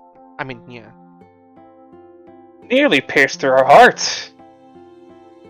If she had any less strength within her, she would have died on the spot. She's alive now is a testament to her willpower, I think it among was other things. experimenting any form of connection between it and her. See if it still has some of that mana in there. That's an excellent point. Spectre, could you unwrap the crystal once more? I need to check something. It does seem to be rather unstable. It blew up on you. Yeah, are you sure this is the best idea to open it up? Like, yeah, In the actually, ICU? no, yeah, sure, go ahead. Spectre's gonna It's pop purely it ICU, open. As you... what's it called? As you reveal the gem, it appears to have dimmed to a grayish state. Huh. Did you break it? Spectre's gonna pop it back into, back into his hand and kind of look at it. It is, for all intents and purposes, lifeless. Well, shit. I mean, I did attune to it. Does that have anything to... Oh, yes. Look at the other two. Basil here is attuned to fire, and Spectre is attuned to darkness. Void. Same difference. Tomato, tomato. How can you be attuned to something that literally, by definition, doesn't exist? I am attuned to both void and light. But not nearly as... The power spike on the radar graph is not nearly as pointed for both of those. It's like... Cut in half. It's split between the two. Yes. Yes. Wait, I'm a little bit more balanced. so is that crystal dead now? No. would seem. What if it's not? Spectre's gonna bite it. It explodes. No, I'm just kidding. We're gonna find out if it's not. Okay, hold on. That is physical damage too. It's gonna resist it. Is this how we Okay, activate the so, gems? By biting it? Spectre, how hard do you bite into it? Oh no, he's just like popping it in his mouth, like Like a bending it coin? like a coin, or trying to, that kind of thing? Or like... he's not like crunching down on it, but he's like lightly like gnawing on it. Like tap tap. The crystal, cracks start forming on the surface of the crystal. Ah. Is that good Not or certainly bad? didn't do anything. What does it taste like? It is a mineral, so probably some kind of rock. I don't know what rocks taste like, so I couldn't tell you. Hey man, They vary a lot depending on the type of rock, actually. that's Well, it's not blowing up in my mouth. Inspector's just gonna fucking grab it out with one of the tendrils and just chuck it over to the professor. He catches it and it crumbles in his hands. ah. Oh no. Hey, that was my crystal. How did? Huh? Well, so much for that. I have a question. When did all of this happen exactly? And what was that noise upstairs? You said you were going to investigate and you didn't come Remember back how for I said- 10 minutes. I did say it exploded. Right. Yes. We were performing tests on this crystal. He says, as like the the shards of it like pour from between his fingers. I have an idea. I'm gonna grab the shards. I'm gonna walk back out to the garage. Wait. Okay, well, continue. We attempted to scan the crystal, seeing how it came from one of our patients, Hear an explosion. and it just exploded. Wait, no, that's not exactly what happened. It's reacted to exploded. something, and intensified its energy around it, and then it blew up. Right. And now, it would seem like it's entirely drained of energy. My question is, when I go back to the garage, does it start heating up? No. Okay. Well, I was that's, trying something. that's too bad. Because the amp hardened when it got cooled. And when it's near, I figured fire crystal near water mana, maybe it cooled and hardened. Interesting. As the nurse is tending to Basil as this is happening, like wrapping bandages around his feet, she goes to take his temperature. Basil, it appears that you are now warm-blooded. What, like I'm hot? Well, no, I'm cold-blooded. Like I said, it appears you are warm-blooded. Well, I don't know if you have eyes, but I'm a lizard. What is it? Do I look like I'm bullshitting you? She takes the thermometer and points it towards you. That just came out of your ear.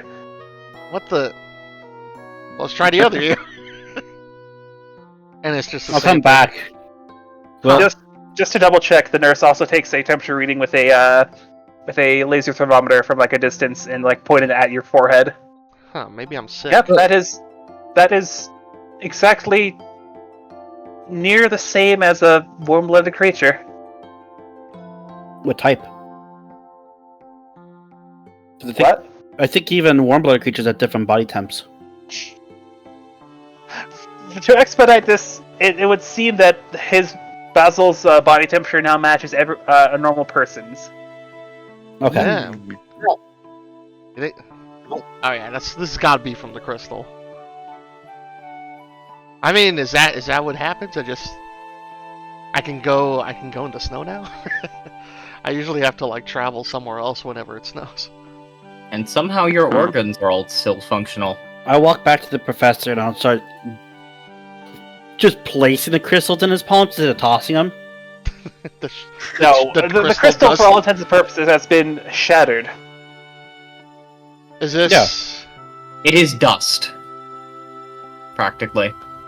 You hand the professor a palm full of crystalline dust. And he just looks at you weirdly, just, thank you. You keep I that was trying another experiment. I was wanting to see if it. Put it all in one place. I was trying to see if it behaved like the imp did, where it hardened when it got cooled, and if it was a fire crystal near water mana, I was testing to see if that was the case. It would appear that your friend here absorbed everything that the amp was. I mean, but when I was outside holding it, the floor was melting, and I had to drop it so that it would stop, at least for the asphalt.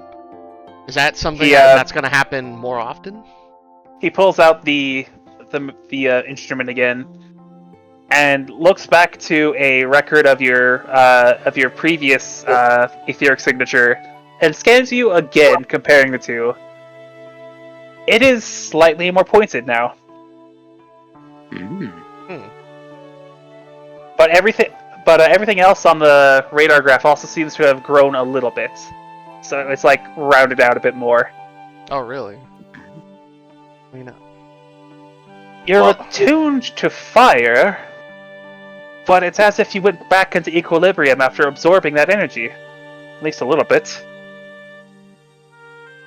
Huh, okay. Well, you know what? Although you do seem to appear to exude your own heat now, unlike before. Yeah. I know of a fix. To not do that? I mean, I don't think that's necessary. That means... No. I'll turn my gaze back to Cleo. And look back. A fix for her. We would need a substantial amount of water-attuned ether, and I don't believe we have access to enough that could... What? We know of the location of one, though. We do? And You the weren't professor there. looks at you confused. The talk we had with the director. Alright, yes, fill me in on exactly what she was talking to you about. I was in the middle of, making sure this place didn't catch on fire. There are a few more nodes that are making an outburst of aether energy throughout Eden. One for Each wind, speak- one for fire, one for earth, one for water. I'll point at Spectre as soon as he says the water. We get her to attune to the water crystal. It would work, but as of this point, I don't think it's a good idea to take a terminally injured patient out of their sickbed. We don't have to. We can go find the source. If there's anything like the amp, there's We can- probably a creature there that's carrying a water crystal, And we can bring it here. hanging out at a beach resort.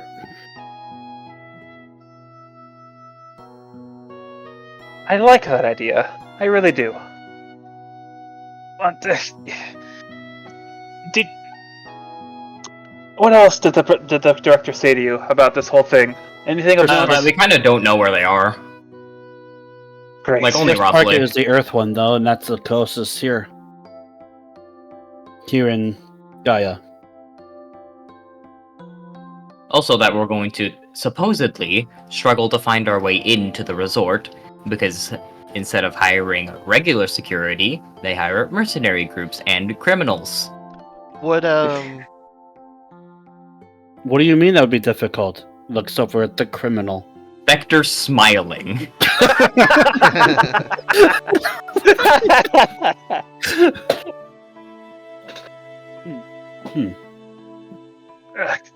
This is all a lot to take in. We're That was her reaction when she learned I am Lycan. really, she didn't pick up on that. That was so obvious. You also witnessed me transform. She did not. Very true, but still, you have nearly the same voice. I think. I don't know. A lot was happening around that point. I don't really pay attention to my voice. Does anybody? Right. I believe a songstress might. I think I sound pretty good. Okay, the rest of you can head back to wherever you need to be. Just, I'll look over and all this data upstairs for a little bit. Actually, no, wait. Basil, right? You had Yeah? something for me and Viviana, didn't you? Oh, I yeah. thought he already handed it over I when did, he- yeah. brought it up. It was, Oh, you handed it to Viviana, right? Yeah, let's say I handed it to her. I handed it to, Viviana. The professor turns towards you. Viviana. Well, I don't know if it was we gonna be sh- that important. if you like, Sorry.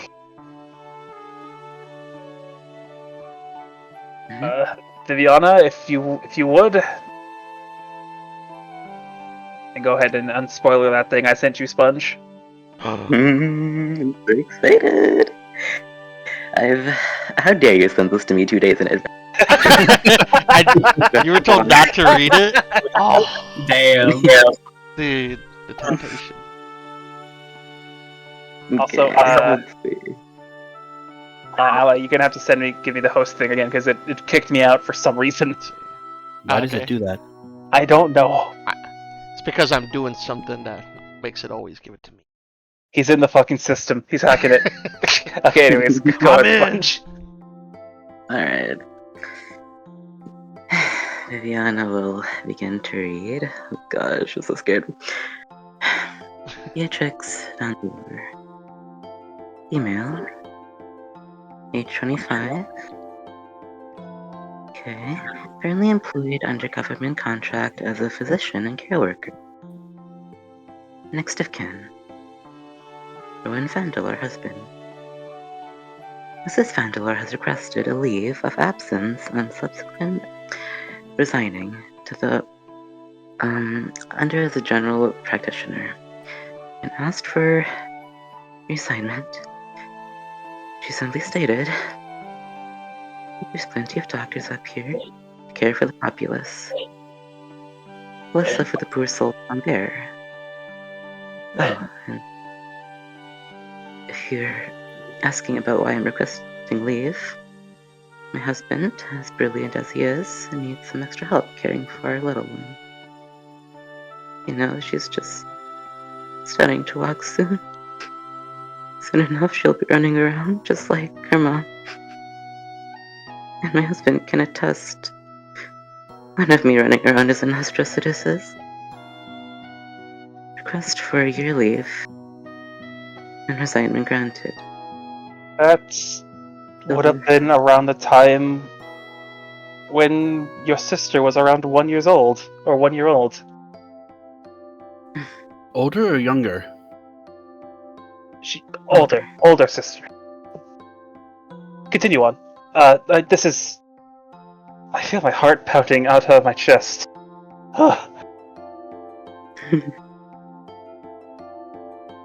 Mrs. Vandelor has begun her tenure among the citizenry found in the Under. She seems ready and refreshed after her year leave. Mrs. Vandelor has brought her child to the checkpoint today, and all the folks here absolutely adore her. She's named Violetta, and is about as curious as they come, with a functious streak to boot. Both return to the surface after their short visit. At this point, there is a line of redacted, black text for about a page and a half as you flip through it. And then at this next line,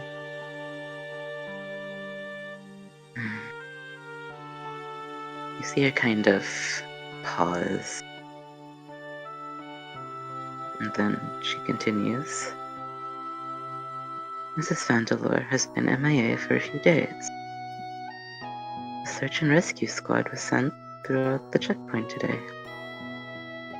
It needn't be said, but everyone here is worried about her.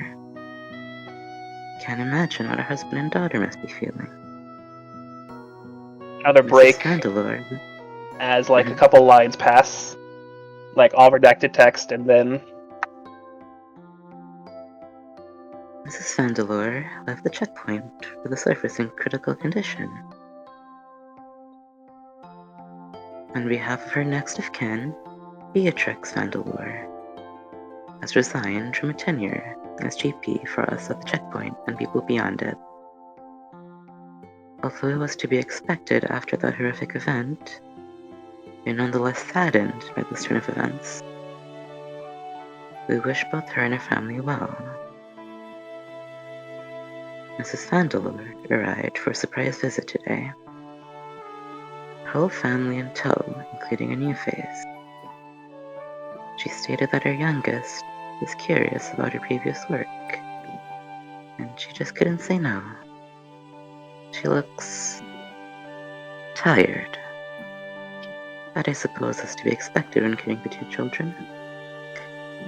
Her oldest looks around 10, if I had to guess, and her newest can be any older than 5. Her youngest, Viviana, is very shy. Far cry from both sister and her mother. I asked Mrs. Vandeleur what she's been up to, and she said that she's now a full-time caretaker for her kids. This was apparently one of the group adventures for when her husband was free from research. She slowed down, but at the checkpoint, are happy that she's doing well besides. And a file. And she closes it and hands it to her dad.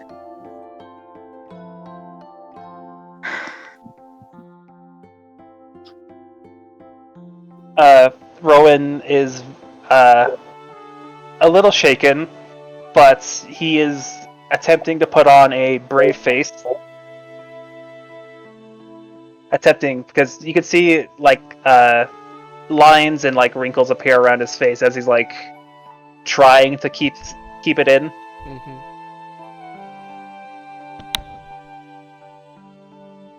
So there's a missing family member. No, there is not. You're all in this as a group, I take it. Viviana? On the pack. If you would not mind, I could share with them, or you could.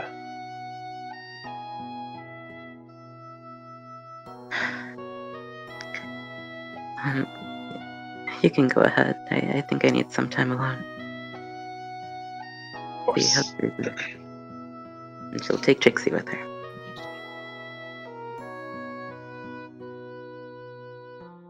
About 8 years ago. 8 years? No. It's been a tumultuous couple of years. We lost both Violetta and my wife to an attack from a marked individual.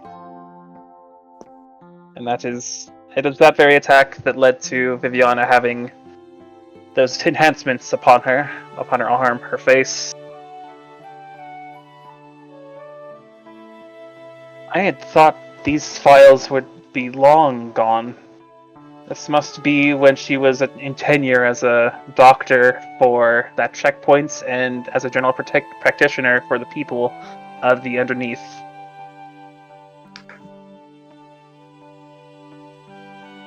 Why do I feel that is not the ending of that story? Of course it isn't. As you know, Viviana is an incredibly curious and intelligent individual. Very smart. She has wanted to figure out how ether works in a more practical sense. she's following along in research that I had done previously, but had since dropped for personal reasons.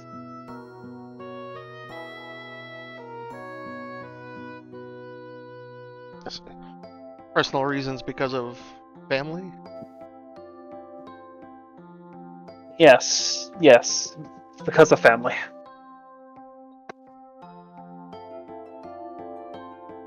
He's like, his lips quivering. To think that this had survived all that time.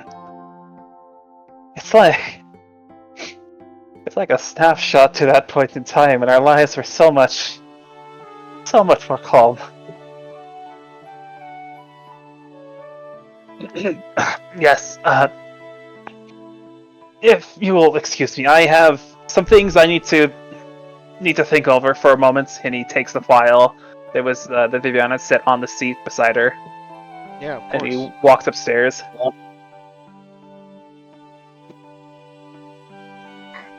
You think we should check in on Viviana? And I'm asking like the group.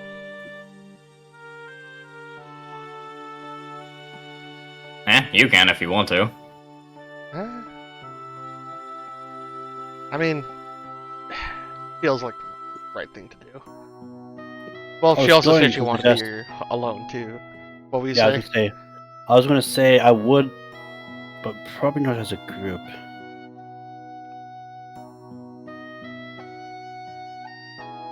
Okay. As you all are delegating who is to see Viviana, we'll cut the camera to Viviana's room. Mm-hmm. Viviana, what are you doing? Viviana is on her bed. I'd say Trixie is like right next to her, and she's kind of leaning to support Viviana. And Viviana's kind of just catatonic, kind of thinking about everything. And then she looks at Trixie, and then she just starts crying.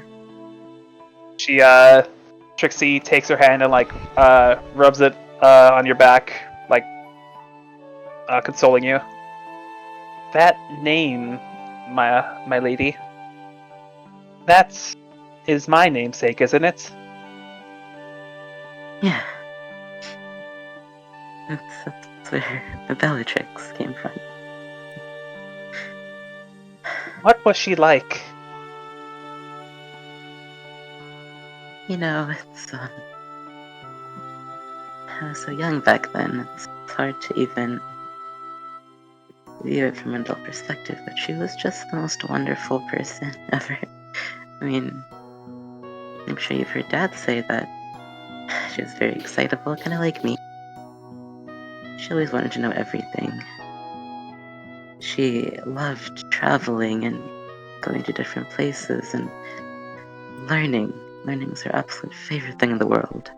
Did you know she was a doctor? No. I mean, you know Dad doesn't like to talk about her much. Or Violetta. I can't blame him, I mean... At the time, he had to choose between me and them. I don't blame him for not telling me anything. I don't want him to have to make another choice. Again. Which is why I don't pry. I look for things on my own. I don't ask. My lady, I think this is the one case where you should talk with him. This has obviously affected each of you deeply. Your heart is also racing.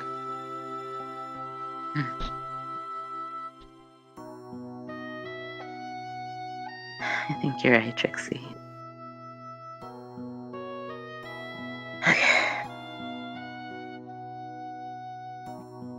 I think I'll talk to him when we get a chance, once everything's calmed down and once he's feeling better.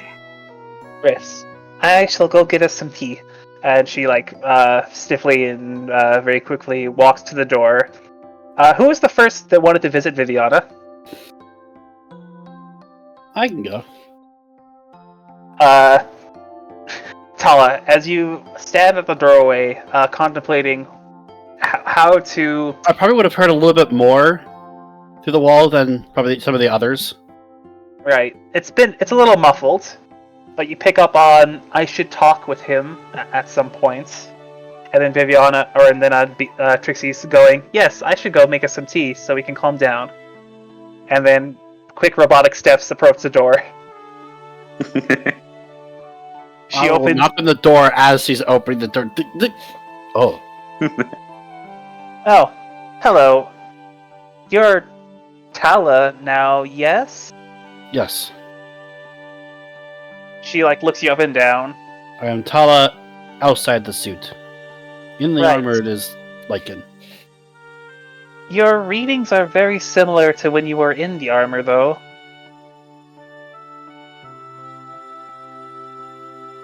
Maybe that is just residuals from earlier. I could not tell. Can I help you? I was just going to come check on the pack member. She blinks twice. And she closes the door. She closes the door slightly, and then walks up to Viviana and whispers, "You have a visitor, ma'am. Should I turn them away?"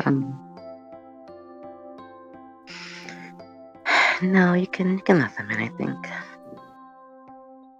She nods, the whirring of her mechanical parts, and she walks back to the door, and then looks you up and down again, Tala. "You may come in." And she walks past you towards the lobby, looking for refreshments. I'll step in. So, bit more information than you were expecting. Yeah. A lot more than I was expecting.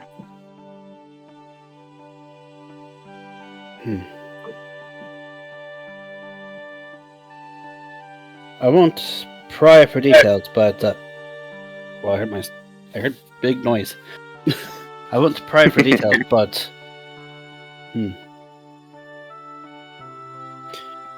if there's any form of investigation you need to have, our circumstances makes us a pact now,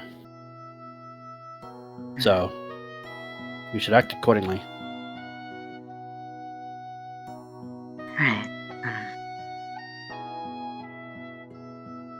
I'll think on it, but thanks for checking up on me.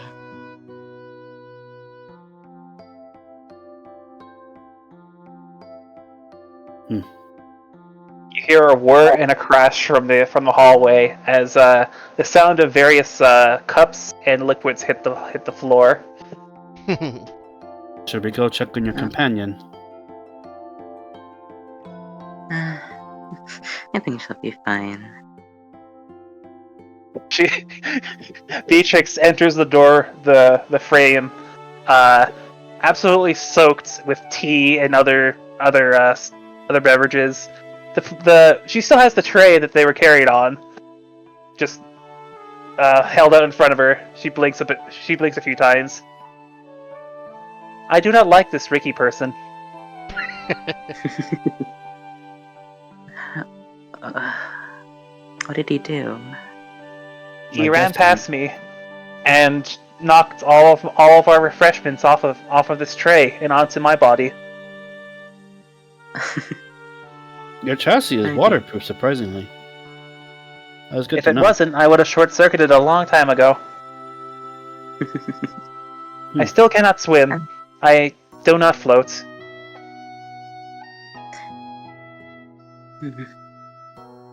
Maybe we can work on that. If there are boats that can made of metal, then I don't see why not. Yeah. Noted. Add items and provisions to upgrade my body to become what's it called? To become buoyant. She like blinks once or twice, and like if you look carefully enough, it's like text is being written across her pupil and eyelid. I imagine in the future there's like videotapes of like tests conducted. Alright, let's see if I float. It doesn't come up for a while. Shit.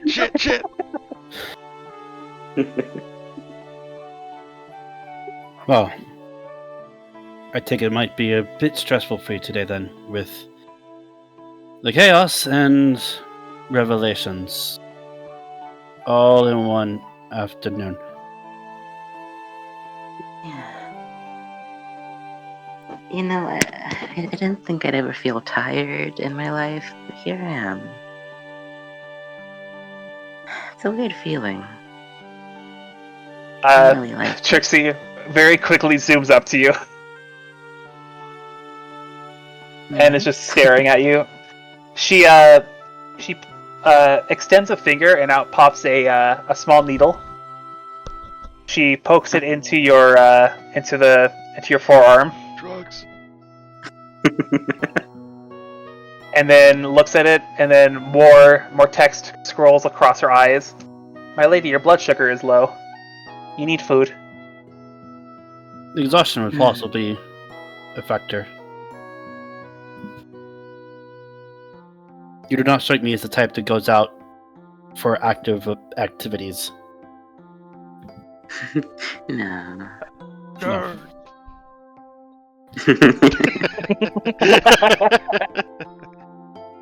Not in character. Well, I was gonna say you hear Basil in the background, like scream in a bit of pain as I guess a nurse missed a vein trying to give him an IV. God, who hired you? I'm not used to just in the background, very muffled. I'm not used to performing these kind of procedures on Scalekin. I'm sorry, your skin isn't exactly easy to get a needle through. Here, I'll very show accurately. You gotta get it underneath the lymph node. You say that, and there's a poke and another yell. Ah! Yep, that's it. Tyler's gonna reach into his pocket and toss over a granola bar. There may be chocolate chips in it. Sacred. You'll open it. And then he's also gonna pull out the buckle. You wanted to look at this, yes? Yes. I'd like to take a look at it. Maybe this will get me feeling better. So toss it over, and it is going to be cold to the touch from void energy. It's also a little heavier than you thought it would be upon catching it. Like 40 pounds. I was going to say almost like an education book, like a textbook. But that's not far off. 40 pounds. Viviana catches it and she just lunges to the ground. Yeah. Okay, no, that doesn't happen. It's just... It's like... There's more of a... Despite how small it appeared, it is like... It's like one of the... What, Tungsten cube? I don't know what it was called. Tungsten. It feels like... Yeah, it's a very, very apt description. It feels like tungsten in weight. So it's heavy, but it's still a belt buckle, so, you know. Which, oddly enough, produces its own belt. You say this, but as you take it off and hand it to Viviana, the belt like retracts into the buckle. So it's just a... Yeah. So it's just a buckle now. Yep. You should totally try to attach it to yourself. But it is... It is condensed mana. Right. With Mana, void and ether, same energy. thing.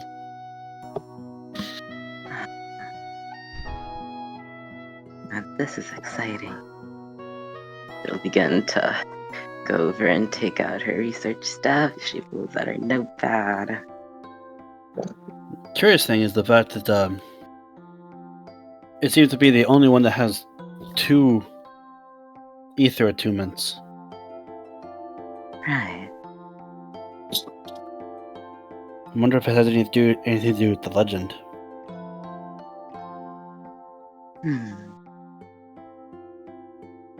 Paula, have you ever said in detail what the legend is to your fellow packmates? Probably not for the most part, because I don't think any of them would have asked. Maybe at lunch. I've mentioned, like the legend, I hear the howls. Occasionally. You mentioned the howling and the wolf a lot, but I don't think you went into detail what exactly that legend is to your fellow, to your players. When you first said that Okay. to Basil, he just thought you were crazy. You said it to Sidurna, and she also thought you were crazy. So, now, I'm guessing there's another seat beyond just a bed. Yeah. I'll I'll sit take a look there. at Okay. So, our, the village settlement I'm from, we have our own legend about the mart. Story about the wolf and the raven.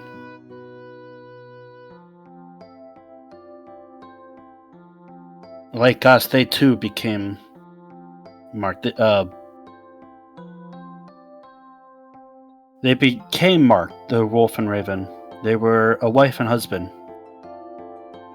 The husband was strong and swift, down to earth, with the wife being intelligent and cunning, with eyes to a broad horizon. And spirits chose them to be marked. The husband wished for the two to stow away so that they would not risk harm to the tribe, believing that all marked become like their brethren, the beasts. While the wife wished to use these gifts to help the tribe, believing that only the mark who hold, not share, nor earn their gifts become beasts. One allowed to hunt more efficiently, the other allowed to advance the tribe. They began hearing the voice they believed to be the Great Spirit told to them.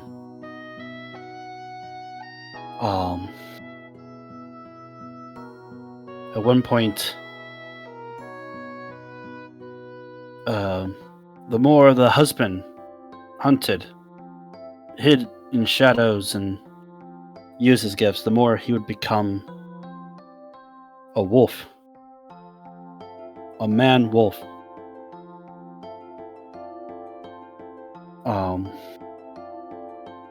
The only voice that would calm him would be his wife.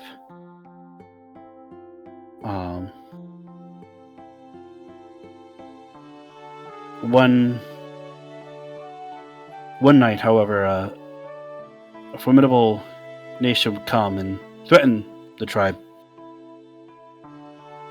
The voice would then call to the wife, and the husband, who had become a wolf with fur black as night, was joined by his wife, who had become a raven, white as the full moon.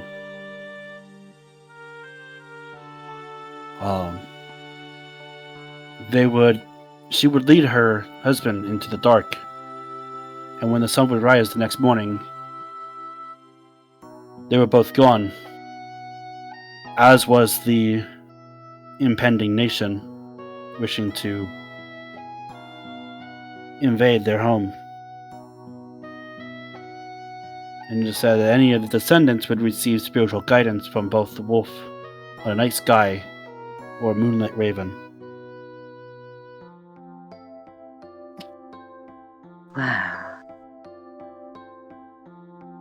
That's beautiful and fascinating, actually. See, this whole time she's been writing the entire legend down as you speak, so she can review the notes later. He'll mention one more thing. That while they were still with the tribe, they would question his humanity, the husband's humanity, with the wife replying with, "Are we too not animals like the beasts we call our brethren? We breathe their air, we use their land, and we drink their water. What makes us different than the beasts?" He did not lose his humanity, if you can hear my reason, but his chance to prove it simply became more prevalent and necessary than the rest. And the voice calling to the wife would be, "Take to the sky." The Legend of the Black Wolf and the White Raven.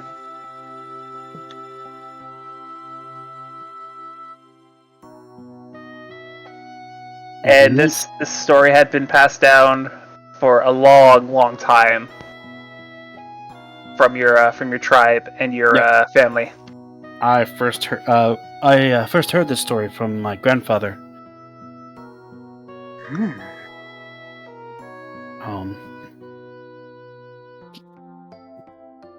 If the night sky is but a void, and the moon reflects the lights, then I'm wondering if that's what's going on here.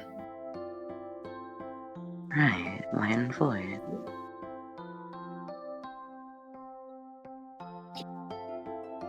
Fascinating.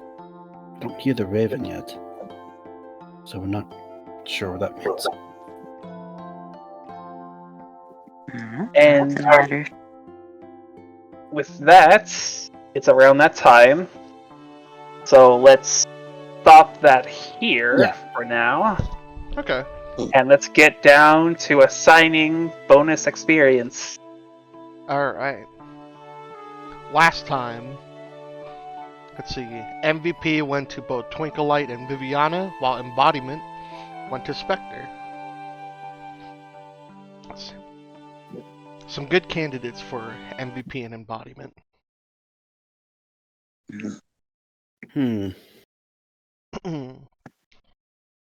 Just as a reminder, you cannot vote MVP for Twinkleite or Viviana this time.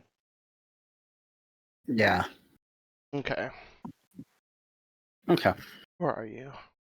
Where I found P.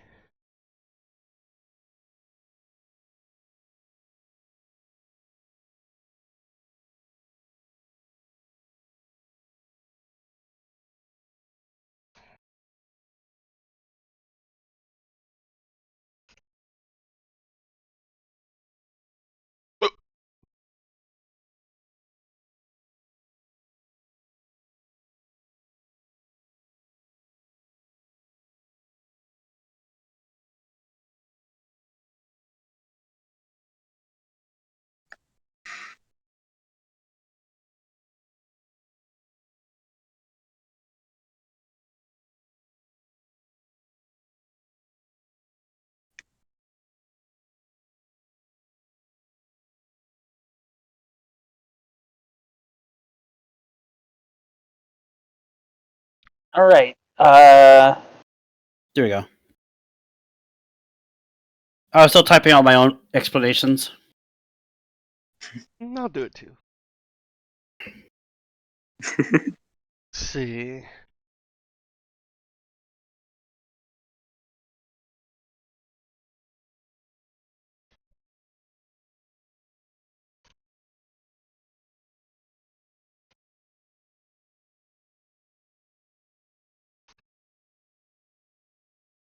Okay. Okay. So first, with the obvious one, surprising absolutely nobody. Embodiment for this week goes to Viviana. Woo! Crazy. Wait, could she? Oh, Shocker. embodiment. Oh, She got Embodiment. yeah. Okay. I was like, what? I heard MVP for some reason. Sorry. And for MVP this week, that goes to Tala. Oh. Woo! My foot. Hi. I guess that's why you. I guess that you voted Yeah. because of the foot. Because of the first one. If I put anyone else's MVP that didn't, that's not Dollar who fixed my foot. That would be a crime. To be fair, Tala is also the one who rolled the most die that Yeah. session. True. Hmm. I'm also so happy narrative wise that Basil was the first one to touch the crystal. I was panicking. Loki was like, please, I gotta find a way to get in there right now. It's fire. I gotta get it. The fact that Tala like was holding it the entire time in the cloth, That's- that must have gotten you on edge. Actually, I wasn't sure then because I didn't know how the fire stuff or elements were gonna go. But that The fact that he kept it in the cloth, meaning no one actually effectively touched it yet. yeah. So narratively, that's also very fitting too. So Okay. that was a small thing like back then, but now it makes it pretty good. Or really good. Go So, ahead. narrative-wise, all that just occurred with the ether and the various aspects of that ether Mm-hmm. affecting each of you differently. Gameplay-wise, there's nothing too concrete at this point, but keep in mind, if you ever interact with something you are attuned to, be sure to let me know, and I'll keep note of that as well. Still tuning out some things. What? And I leveled up from that. Oh yeah. Let's see. So 5. Nobody used the Fabula point. Didn't really have a Really, need to. really wasn't much opportunity Let's see. to. I just forget. Oh, not too much rolling. There's a lot of role play. I assumed we were going to go into this with the roleplay session. I liked it. I liked it a lot. Great job, everybody. Woo! Great Let's job. see, 7. And so now to Viviana, Tala saying he hears the wolf, and the fact that everyone got to hear the wolf now makes a lot more sense. Right. Oh yeah. So you wrote it down the story. Oh yeah, it was part of the backstory that gave Zeke. Oh Yep. no, I meant like Viviana wrote it down. Oh, Yeah, did I think- Viviana write it so. down? In character, yeah, so she can reread it if she forgot. Compare notes for what kind of energy he's producing. You think you could scan it and like, Yeah. send it to everyone too? Basically, he effectively told Viviana the story of the first Lycan, because that is what the people called him. I will say the story was very cool, Draco. It was a cool story. It's nice. I was Yeah. I was pulling a lot of influence from The wolf I was and reading a birds. couple wolf-based Native American folklore, Yeah. particularly ones around the Dakotas and the Algonquins. How they work symbiosis. I don't know if that's the right word. But they like work There's together. a fair amount of Native American mythos because there's various tribes and they all vary, but Mm. there's a fair amount that actually consider animals just the brethren. Like Right. Mm-hmm.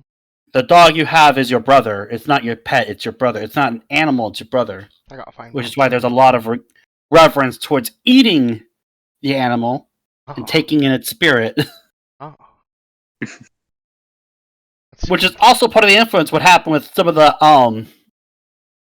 Nintendo leaks last year, where they did similar things. They pulled similar influence. Right. If it's those leaks, I refuse to say those are canon. Well, they aren't canon. They were discarded for a reason. They were just writing exercises.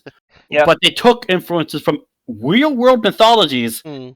of stories that did very similar things. Mm-hmm. Like there's an actual story about a badger that did the exact same thing that everyone's accusing Typhlosion of doing. Right. Ugh, God. Okay, I like your story. Yeah, So, no, but what is I was Olive pulling eating? influence, so Yeah, and that's always cool when you pull influence.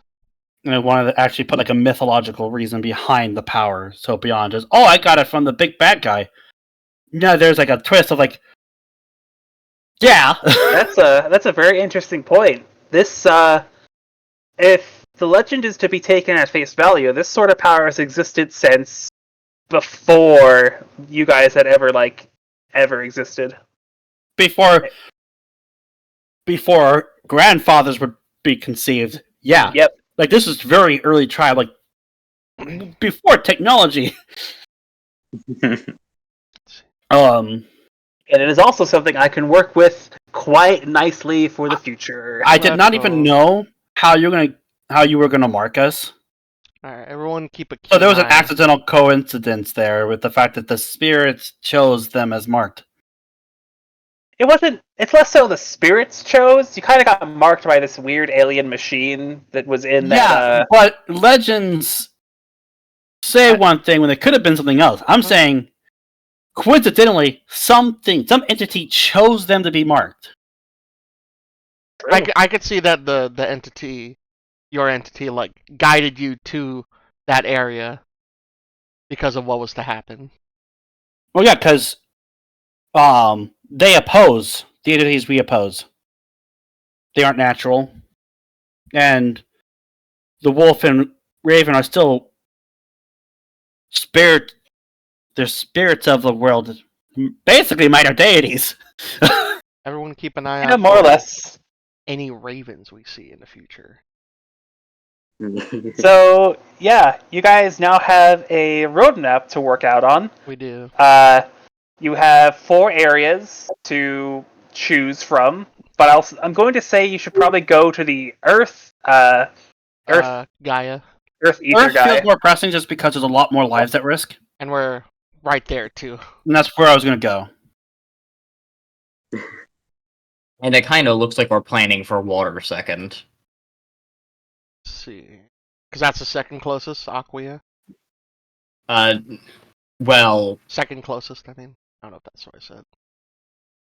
Well, northeast, like I would say 150 miles out from the city is that windy area, the Wind Valley, Windworks. Yeah, we got Windworks, Gaia, Aquia, and Inferna. And in terms of scale, it goes Gaia is the largest, and then Inferna, and then the Windworks, and then the resorts, town of Aquia. Would you be able to make a quick sketch of like a map? It doesn't have to look I am- great. Yeah, I'm planning on it. I need to figure out Okay. how to draw a fucking sphere in 2D. Oh, a sphere. Oh, You could do the map ways where they just have where it is a map, but it's just two circles. Oh, what I'm saying is I have a hard time like visualizing that kind of layout, you know what I mean? I think so. As opposed to like, oh yeah, this place is northeast of this place, that kind of thing. do you have any art programs? Paint. Perfect. I don't know You if can GIMP has also it. look at you can look at a flat depiction of the globe of Earth to kind of get relative positions in. That's true. I also need to like find a way to visualize how the shell of Eden works. I also don't know if GIMP has it. It's been a while since I used it, but I know some art programs allow you to plop a 3D object onto the drawing canvas. Well, that would be helpful if I had a 3D object to put on. No. As in like a 3D model, like a digital mannequin that you could plop onto the canvas. Okay, no, I see what you mean. I know Clip Studio has it, and it's a big selling point for it. I don't know if GIMP has it, but GIMP is free and owned by Linux. True. Is all these places, are they separated by water, some of them? Since it's gonna be the entire globe? You know, oddly enough, when looking at a surface, at the surface of Eden, there doesn't appear any large bodies of water. There's like Okay. Aquia, which is like kind of big, I guess. Okay. But that's to be a reveal for later on. Okay. Alright, I'll have you work on that. But yeah, I hope with that legend, Lycan makes a lot more sense. I'm also looking Ooh. forward to when we go to Aquia and meet Yeah, up that's a with them. big selling point for Basil with the false tier collective. Yeah, the Mafia. I still think about them a lot. Also, notice Yeah, none of the yeah. crystals seem to have a light aura, so I'm thinking I'm probably going to have to access that on my own character development. Yeah, yours is gonna be a bit weird to work with, Draco, but I can help and work If with it it. does help, Kamen Riders do get super forms. Oh god. Fucking So hell. what you could do like a light-based one that I eventually unlocked through character development. Okay, so over the table, what I'm planning here for the majority of you, possibly excluding Draco, is you're all going to get a aspected summon of some sort in the future, relating to the ether that you are most attuned with. Is this related to one of the classes that I saw in the Fabula book? It could be. It could just be a free point in like the that summoner class. I forget what it's called. Yeah. I figured out how to work it in, but essentially it'll be a very primal kind of like energy kind of summon. It's very animalistic, very what's it called? Very Power Ranger-esque. uncontrollable. Okay. And then throughout the story, it'll be honed into something much more human-like. And I'm assuming if the wolf and raven spirits intervening like they did, that probably changed next things up. Something happened with Tala. Yeah. That's all I can say for now. Right. Yeah. Since I'm he's making. got two. That's my. I'm theorizing that. I was theorizing. So just for example's sake, since I feel like Cleo's not going to be a very large part in the story of going forward, her primal form for her summon would have been Leviathan, Oh. a large sea serpent. Ugh. And over time, it would have been formed and reshaped into something like fuck. I want to say like. Sorry, what? Provide a description if you can't find the name. It would be like kind of like Triton. So someone with complete control over the sea, kind of thing. Hmm. And that's essentially what's going to happen with all of you, excluding maybe Tala. Yeah. Okay. But Tala's got two spirits going into his whole thing. I'm very excited about it. And also, for future reference, eventually you'll all get a weakness and a resistance related to the element you have chosen. Makes sense. Yippee. Oh, I made that difficult for you too. Very much so. How grand. Exact opposite. The two I split towards are opposite of each other, which would have been each other's weaknesses. Right. I have to think of something specifically for Tala going forward. Almost.